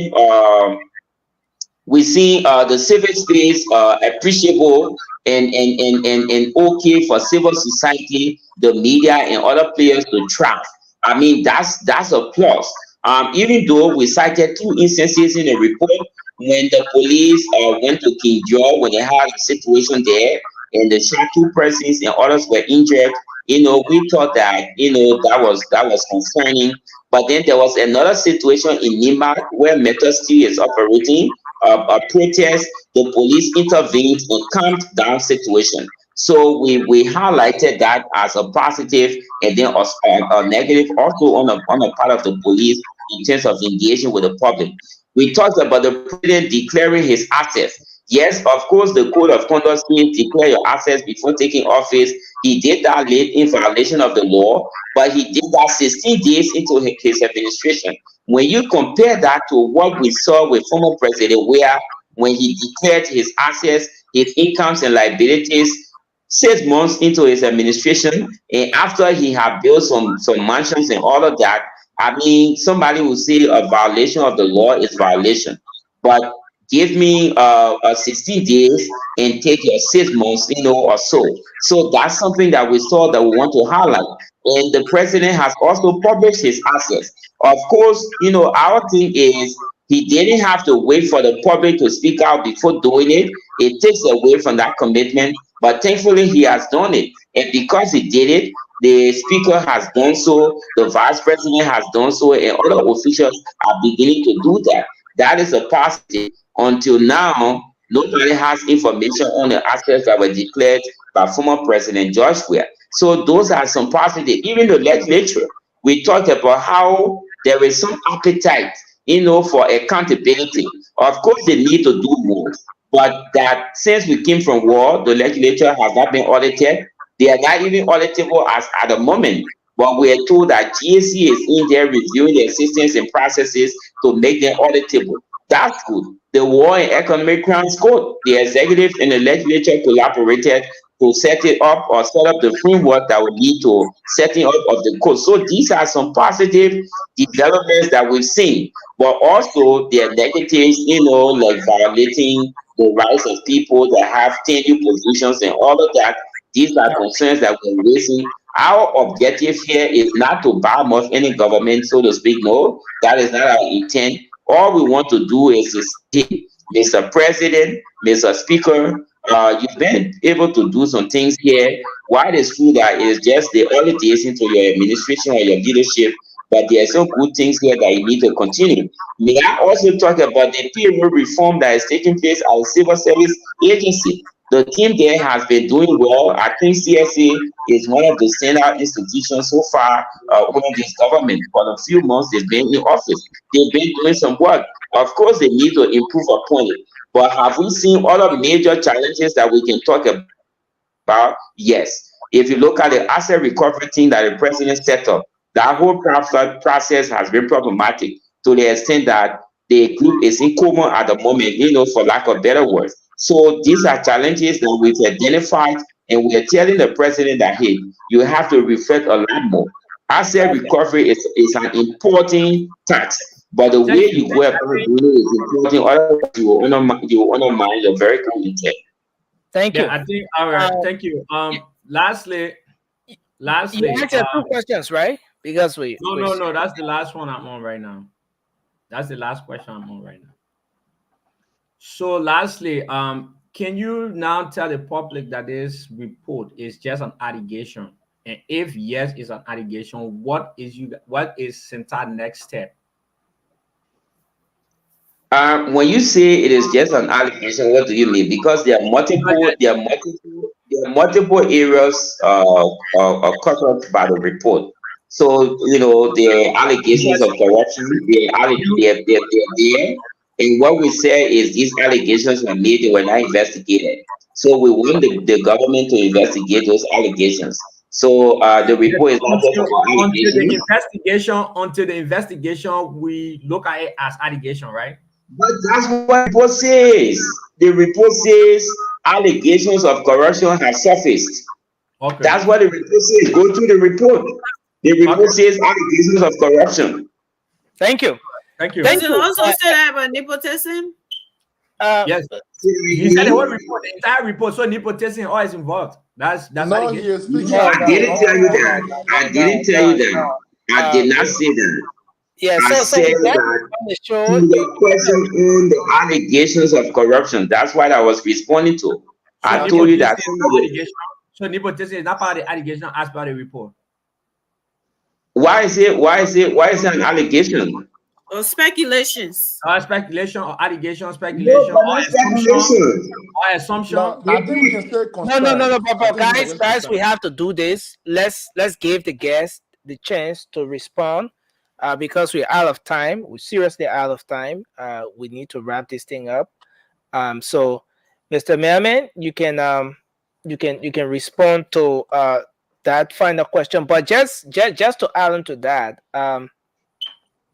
if you were to, I've gone through the entire report. There's one component that you didn't touch on that much, which has to do with the integrity of some of those appointed in government nominations or appointments that were revoked, the controversial nominations and all of those things. But given everything that's captured in this report, if you were to rate this government,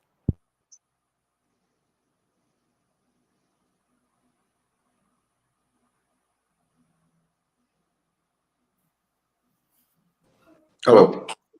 Nelson, you there? Nelson is gone. Can I just come in for 30 seconds, guys? Until Nelson comes back, please. Mr. Merriman, are you there? Yes, I'm here. Nelson Fruit. Yeah.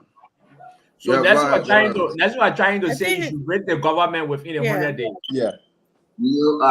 What we didn't want to do is to do that rating to say 50%, 20%. It came up when we were launching the report. We said we've gathered the information, we put it out there. You use it to make your determination. We're not in the business of saying 50%, 20%, 30%, 40%. No, that's not our intent. We didn't approach the work, along that line, and we'll keep it as such. I mean, can I?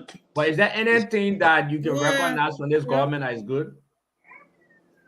He already said that. No, he already said okay. those things.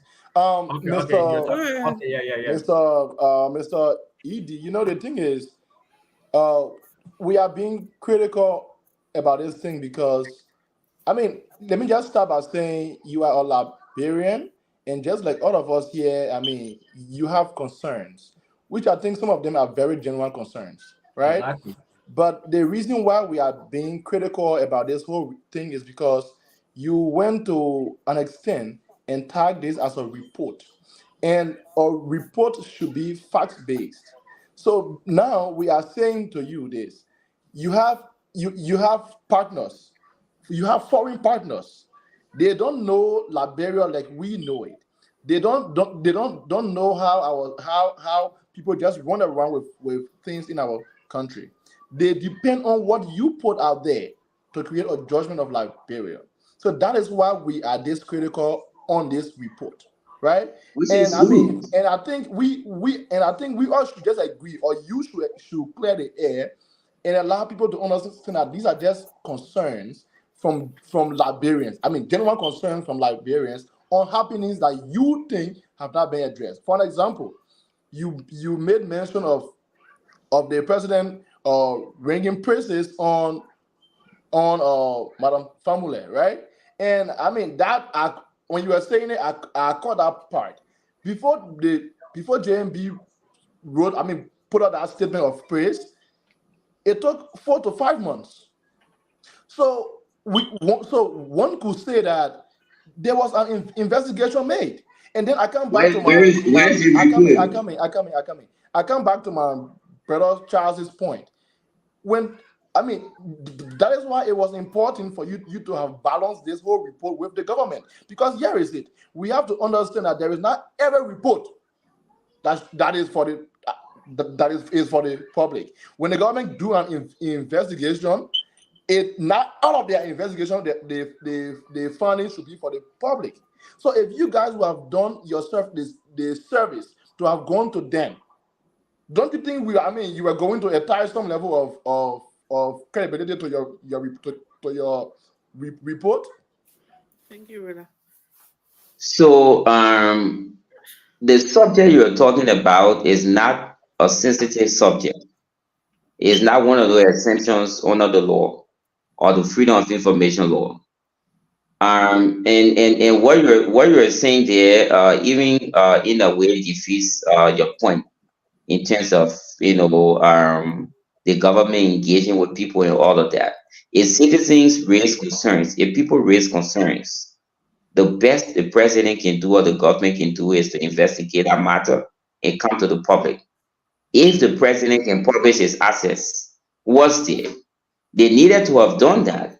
And our point here is, and again, for those listening and all of us on this call, I got the point that we're Liberians, yes. We produced this report for not just Liberians, but the people out there.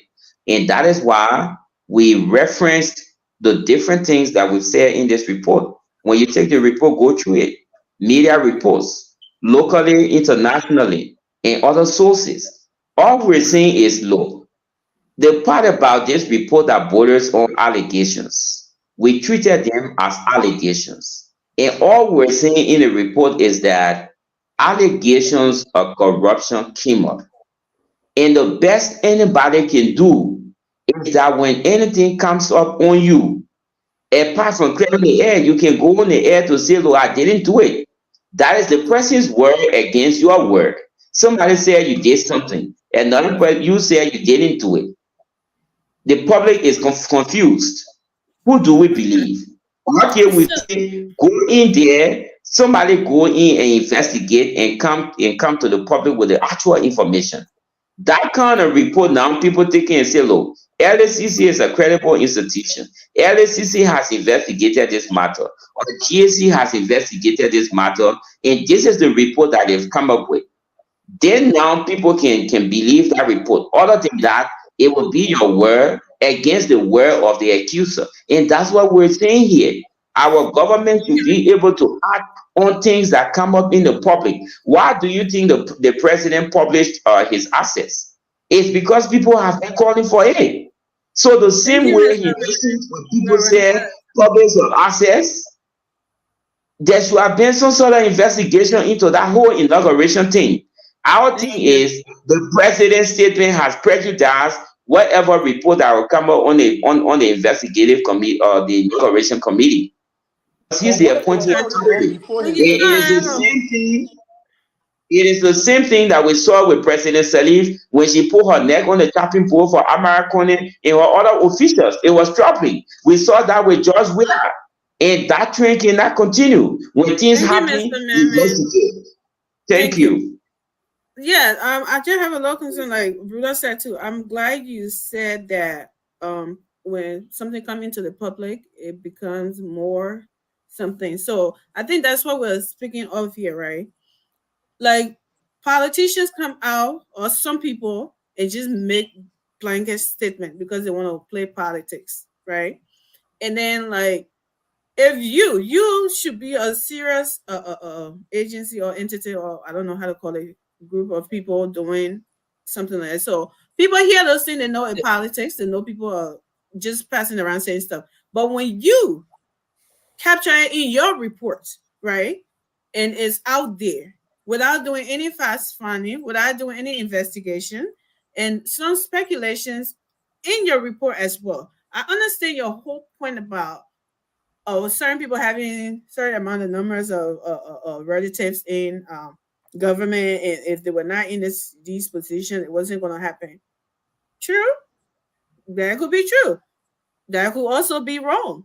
How do we know these things without going? You know, you said that this person is never. I mean, I can understand that somebody already said conflict of interest, but to take that as a practice of nepotism and making that a factual statement or making that something that is not part of your speculations or what you might call it, what is the word I'm looking for, yeah, to make it like it's not part of your allegations and all of that. I don't know how that being played out with you, but for me as a person, I see that as yes, you're doing a good job, but in certain places, I kind of question your work there as well. Oh, so Because Emmy, do you have issues with Yes. Where the you at? portions of the report that puts that puts the Unity Party on the bus? Do you have do you agree with the portions of the report that elevates the Unity Party? I mean, I want to Now, understand. see, stop asking your question like a political whatever. Okay, whatever puts it. No, let me say this. Nelson Let has me to show answer your his question. own Let me report. answer your question because you're playing politics here right Go now. ahead. I Guys, don't sorry, I have a care. little bit of issue here. I'll be in the background for a while, but go ahead. I don't Emmy, take care control. Go how it ahead. makes the Unity Party looks, right? As long it is factual. I don't care about that. Okay.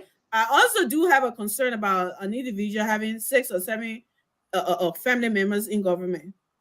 I'm concerned about it, but because I'm concerned, I should just come and make a blanket statement. Oh, somebody has something to do with it. It would be true, right? But in the real world, something you can just come out and just make those statements. They'll be asking for evidence and facts. You can't go to court and just say something like that. Do you have any evidence? Do you have any? That's the point I'm making. It doesn't matter who it makes look bad or makes look good. I don't care about that. I hope you understand my let concern. me just add to her. Let me add to her, then you respond, please, quickly.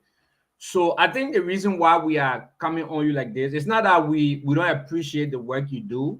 Trust me, we all want a better, we all want a better Liberia. We want a very good Liberia that we can all live in peace, in transparency, accountability, and everything. But again, you see some of our media institutions in Liberia, because in the report, the area that talk about limitation, the limitation aspect talks about you getting information from informants, interview, group discussion, and all of these small little things that you place in the report. And with That's that, the methodology. yeah, so with that, we understand our democracy today. People that the media institutions, some of them, they are shared in a sense wherein this media institution is supporting this person. This media institution is supporting this person. And when this person goes wrong, when this person goes wrong, they don't say it. They will just speak the truth. And it means that they just say the good things about this media institution. And so when you when you getting information too from an informant person, somebody who just calling you on the phone or meeting you and giving you information about a particular government, sometimes it can be their personal opinion. Sometimes it don't come with facts. And that's the reason why I said, if you are going to balance it with the government getting involved into this report, I think if we're going to get a report more, I'm not saying it's not good. The report is correct. The report, we all love the report, but it's just that those technical areas of the report, that's the question. Those are the hard questions that we are asking right now, because other people like listening to us, they want to know some of these things, and that's the point that we are coming from when it comes to the report. But you guys are doing a good job, though. Don't Yeah, get us yeah. wrong. You guys are doing a good job. We appreciate everything that you do for Liberia. Some of the things you say are not questions, so to speak. They are Yeah, comments or comments. exactly. And we appreciate your suggestions, your recommendations, and all of that. Again, what I want to say is when you come up with reports, they got languages that you use, emphatic languages that draw conclusion. And there are certain things that you see. In this case, for example, I know the issue around the allegations of corruption is one of the things that you've spoken about a lot, as well as the one on nepotism. Our job, what we do, what we encourage is free speech in Liberia. Free speech, freedom of the media, freedom of the press, freedom of everyone, you there, myself here, so that we speak out. Again, like I said, the reason we have democracy is for citizens to engage with the government, is for the three branches of government to work together to deliver for the people. When things come out in the public, especially when they involve highly placed individuals who are decision makers, in the case of the president, in the case of the speaker,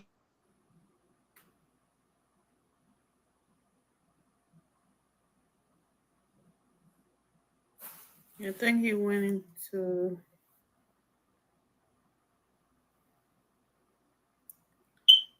He was doing so well to the end. Nelson, are you back there? Yeah, I'm here. I think our guest has some technical issues there. I'm hoping that he can have that sorted out. But I think to a larger extent, yes. Okay, yeah. Mr. Meme, you back, right? Can you hear us? yeah. Okay. No, I was basically saying that we get what you said. We engage a lot when we're doing different reports. In this,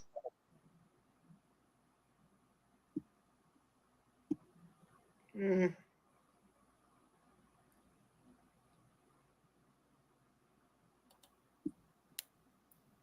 Yeah, again, there's a little bit of issue there. We're hoping that we can get him back on. But again, I think gradually we'll be able to wrap up. Um, that is if we can get him back, we will certainly wrap things up. But I think it's due to his connection. The connection has tried because he's not in Monroe. Uh, he's not in the capital city. He's not here in Monrovia. He's out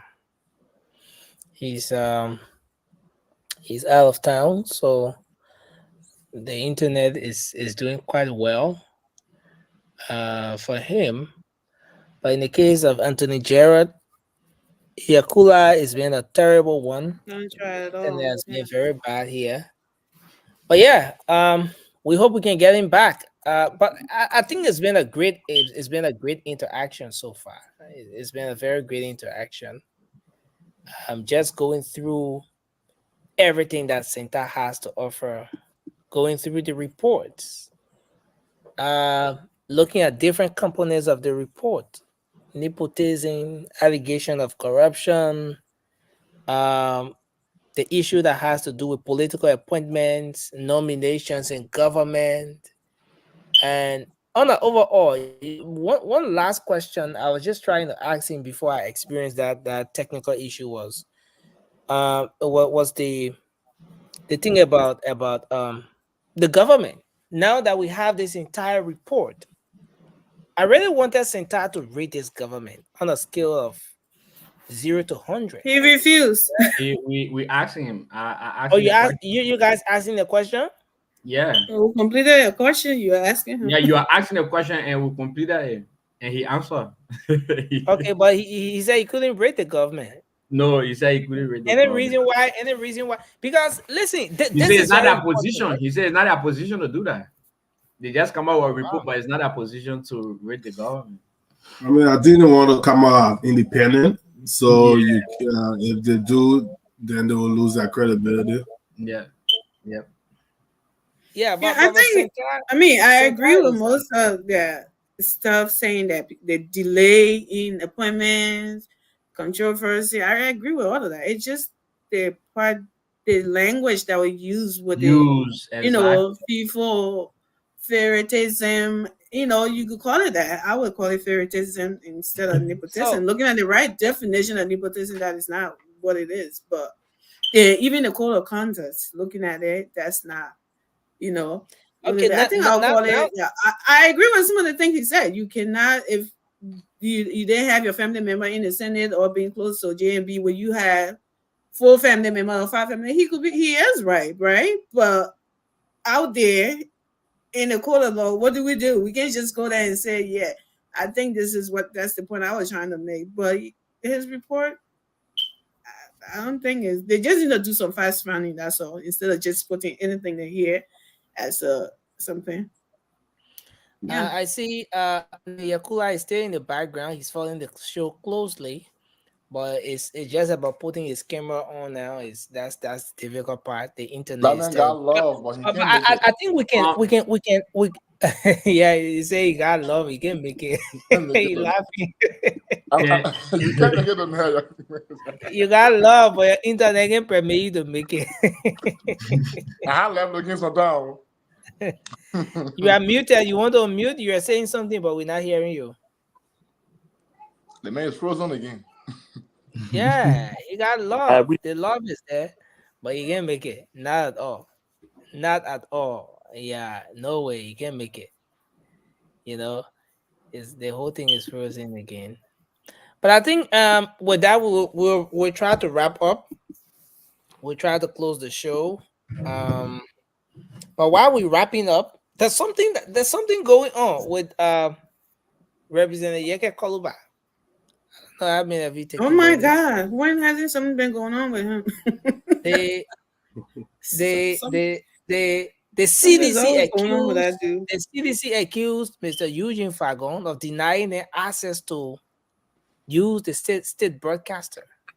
So you got going ELBC protest? wanted to put their announcement on, and former Minister Fagon said the DG said that the jingle or messaging they wanted to put out has too much militancy and it needs to be moderate and professional to some extent.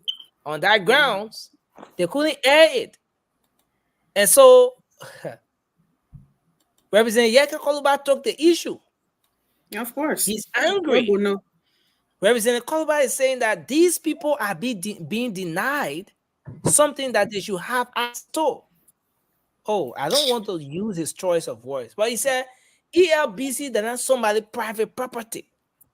Look, seditions, unity partisans, anybody should have access to ELBC. They should go there and talk the thing they want to, and because that's a public broadcaster. And Minister Fagon, when the DG now went for his confirmation hearing, I was there that day at the Senate when he said he vowed that LBS will be public broadcaster. Everybody will have access to that institution. Yeah, What's he going said it. on? What's going on? Is He said Representative it Yeke Koluba right? Because Yeke Koluba now is saying that he's writing the plenary of the House of Representatives. They will summon Minister Fagon to can say why he not allow CDC to play that jingle on ELBC. They got plenty of money now, so you not buy plenty of ink. So, but I mean, is it right? Is it Nelson, right? No, Nelson. Rudolph, you can't be eating on the show. No, Rudolph. Emmy, you're allowing the man to be eating on the show. No. Like you forgot. No, but you can be eating your Kazar grade. Then as soon as you yell talking, you poke camera on and jump on. No, you No, don't do you that. can come in to destroy again. But No, maybe we can do a closing on this. Let's take 2 minutes each to do our closing, and we can just include everything in it. So let's start with Francis. Francis has been quiet for some time. Francis, oh, but I Yeah, see. That man that name you call a man, make me do the man. Because you get me. Yeah, you can't call it my best friend. But okay, so I think Francis, before you do your closing, let's bring the executive director of Center on, Mr. Anderson Miami, to just do his closing, his parting comment. Then we can do ours as you guys will address that issue. Mr. Miami, are you on? Can you hear us? Hello? Wow, there's still an issue. There's still an issue. There's still an issue, man. This internet thing is terrible. It's terrible. Look at Vasco said we should discuss the issue tomorrow. Vasco, we ain't waiting for you. Yeah, all right. Francis, go ahead.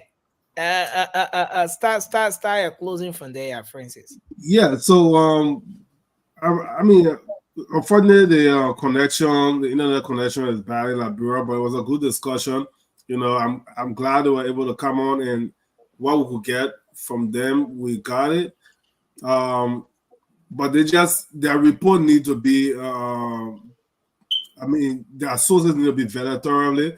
You can't just put the burden of the burden on the accused, because anybody just coming from outside and saying something like they talk about Yeke Kwalaba accusing Eugene Falcon of denying CDC from using LBS. But Falcon has a system to run. And freedom of speech, everybody has the right to say what they want to say, but you cannot go and yell fire in a movie theater. So if Falcon, and you can just come with a jingle because you have the money for the airtime and they just take it. No. So I'm not saying, I don't know what exactly was in that jingle, but if Falcon and his folks thought it was not good to air on their system, yeah, they will not play it. So nobody's saying that Liberians don't have the right. The LBS, ERBC is for every Liberian. If you can go there, get your airtime, but you have to be, it has to be lawful. It can be, you can be inciting riot or inciting stuff in your jingle and want to publish it so that everybody can listen to it. No, it will be irresponsible of the management to allow that to happen. But you can qualify. You see, that's what I say. The guy don't have shame in his game, but I know District 10 Montserrat County will send him packing in 2029 because they have seen that the empire has no clothes. Yeke, he thrive on the opposition, and not because of what's wrong. It's because he think the people of District 10 are crazy people. They will just support him because, oh, Yeke talking against the government. You can talking against the government, or you see he talking against George Weah, now he's talking against Joseph Braga. It's not going to happen. Newsflash, Yeke, you will be kicked out in 2029. Your gravy train will stop. You will actually have to prove yourself in the 6th year. You actually have to pass put bills on the floor that will benefit District 10 or the Liberian people. You have to co-sponsor a bill with other people that will benefit the country or District 10. No more you just run around and just cross people out and think that, oh, yeah, the people say Yeke is for the people. No. Keep trying your luck. But on a more positive note, with our collection of smoke alarm, as of today, we have 194 smoke alarm. I am ordering some more tonight. We may go to about 200 and maybe 204 or 205 by tomorrow evening. So I appreciate each and every one of you that have donated to this cause. we are still very far away from our goal of 1,000 smoke alarms to send to Liberia. So I appreciate you guys to continue to share the message. For those of you that have supported the cause already, please share the message and encourage other people to follow the show and make that donation. We appreciate each and every one of you for doing that. Help us help our people in Liberia. Thank you. Rudolph? Thank you, Ami. You know, guys, if you guys can really observe, of late, that man has been losing relevance seriously. So now for him, it's a blessing. Oh my God, I got something to help him to. We'll talk about Yes, because I mean, Yeke has nothing of substance to bring to the discourse. Yeke cannot draft a bill. He cannot co-sponsor a bill. Nothing. He thrive on these kind of these kind of news because they I mean, sorry guys. The thing is this: they were not denied access. They were told be more, I mean, moderate with your content. So and let me just be honest here. If these guys did not have some inner motive, why else be to just go back and be moderate with your message? If the goal is ready because you want to put out a message, I think the goal is because they want Fagon fired. That is the goal behind it. They know that when they come with such message, he will not he will not allow it, and then they will come back and tell the public that oh he is denying us access, and then the next thing there will be a protest. Fagon must be fired. You're just watch and see. That is their next move. So my thing is, I mean, JMB has wisdom. JMB plays Fagon in that role, and I mean, we must admit, Fagon has been doing a great job. There have been a serious upliftment at the LBS. Systems are being put into place. So he is doing a great job. You say freedom of speech, yes, but then there are other people too who listen to LBS. What's about them? They don't have freedom I mean, they don't have right to what come through their ears. They do. So yes, I mean, I think the media should not give much attention to Yeke and his craft.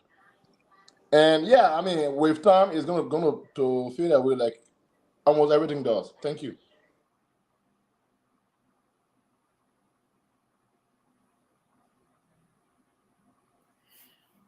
Charles. All right, so What about you? You on vacation? let me honestly with the issue of Yaga Koluba and the LBS, sorry. I personally don't really want to. I'm not really went through that story. I don't have facts about that. I don't know what was the content in their jingles or whatever they want to play on the station. I don't know from what background that the station denied them. I also don't want to just speak on it because I want to speak on it or want to take a side. I want to be exact with whatever I say when it comes to the issue about the jingle from CDC and the LBS. With that, I move to my closing.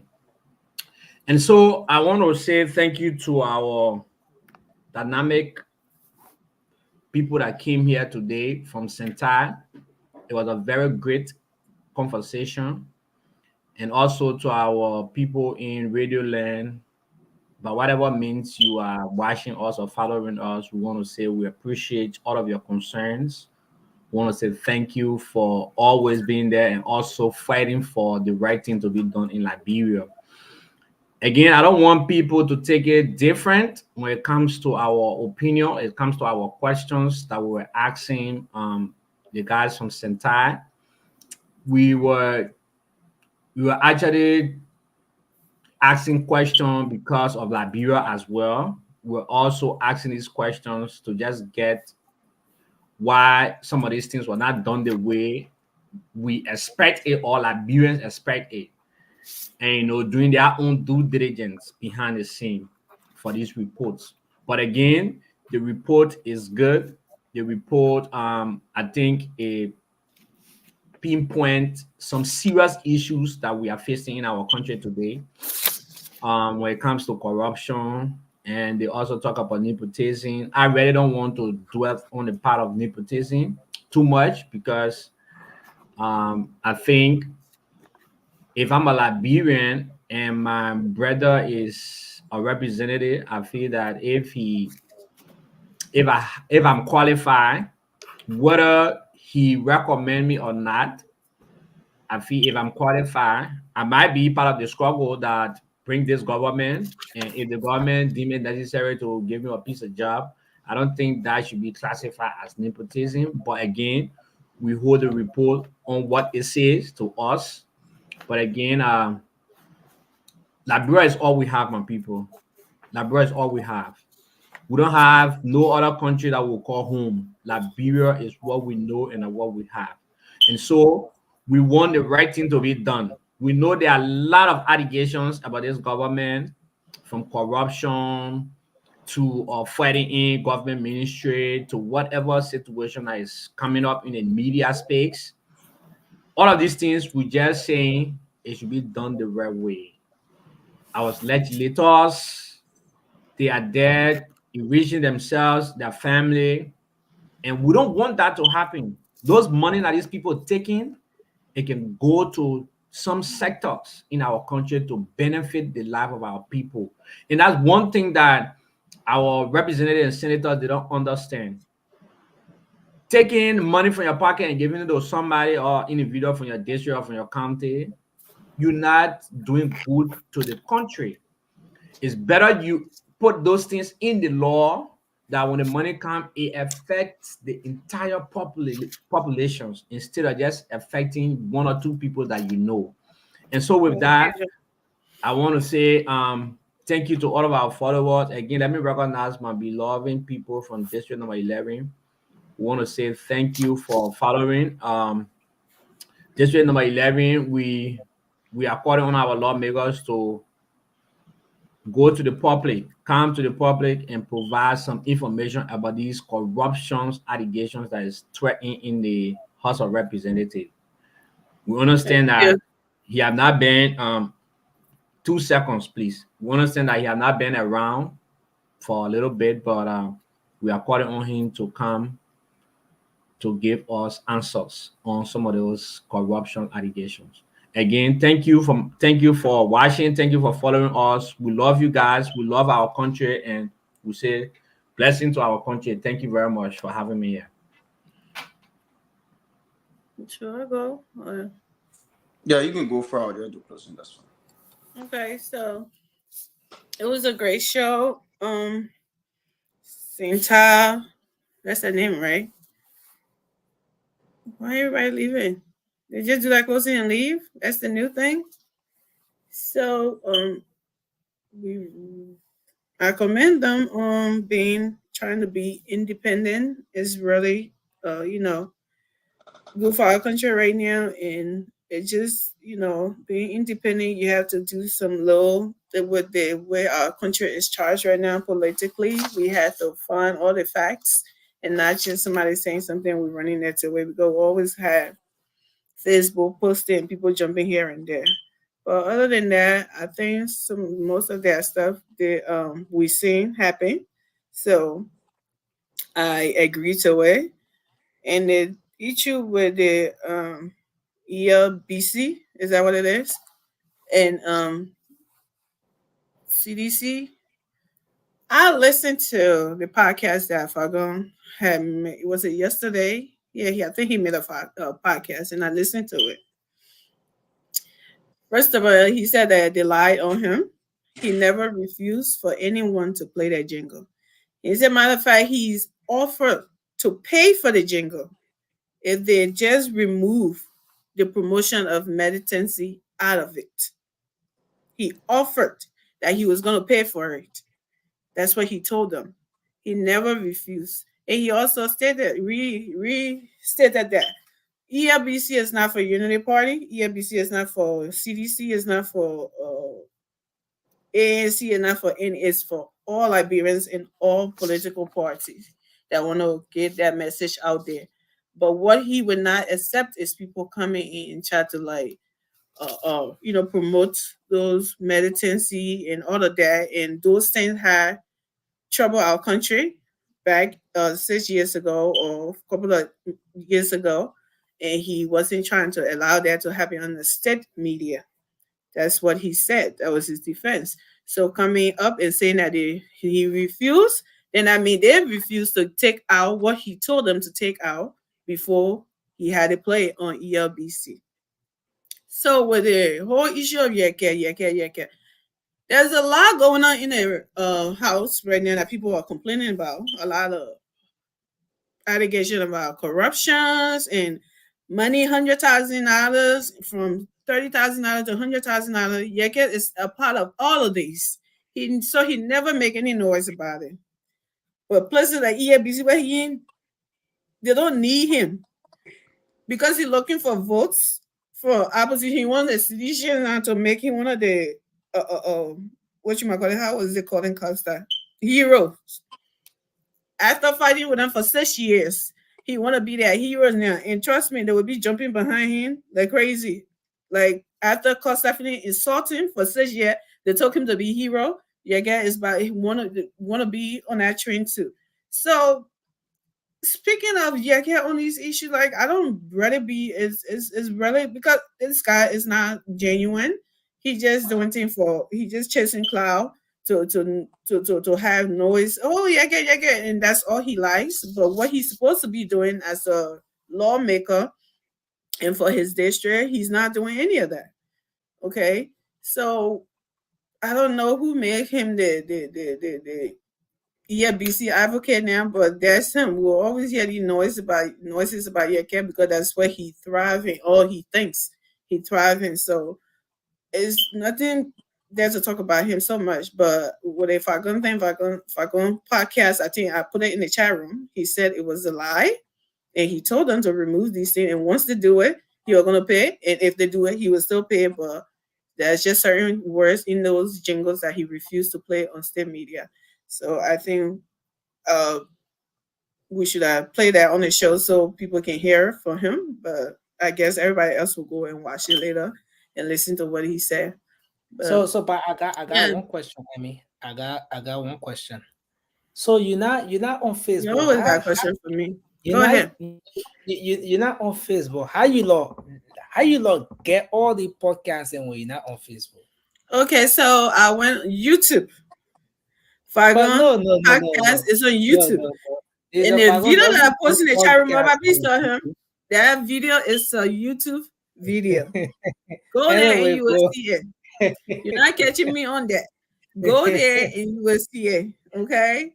It's not Baba, please go podcast. ahead. People post their podcasts on YouTube and Facebook. It's not just on Facebook. So, yeah, thank you everyone for coming, listening to us, and I guess we'll see you Baba, tomorrow, go guys. ahead. Thank you. You don't want me to talk about it. Yeah, my sister just said it all about Yeke, but 2029, we will be on the ground campaigning against Yeke. We'll be on the ground, we'll be on the media. Yes, to campaign against Yeke because I think Yeke is just doing all the things because he feel that whenever he made noise, end of the day, people will say, electing in power. We all know that. But anyway, I'm not with my time. Let me go to the ERBC, something happened between the CDC and Fagon. And I listened to a little bit of the podcast from Fagon. And I think he was making a lot of sense. That is a state radio. It's for everybody. Everybody can go there. Anybody can go. As long as you are Liberians, you get a agenda to go there to go and explain to the Liberian people what you get. That you can make your way there.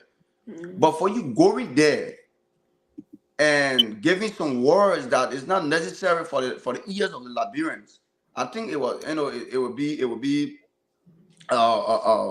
bad and it's not necessary.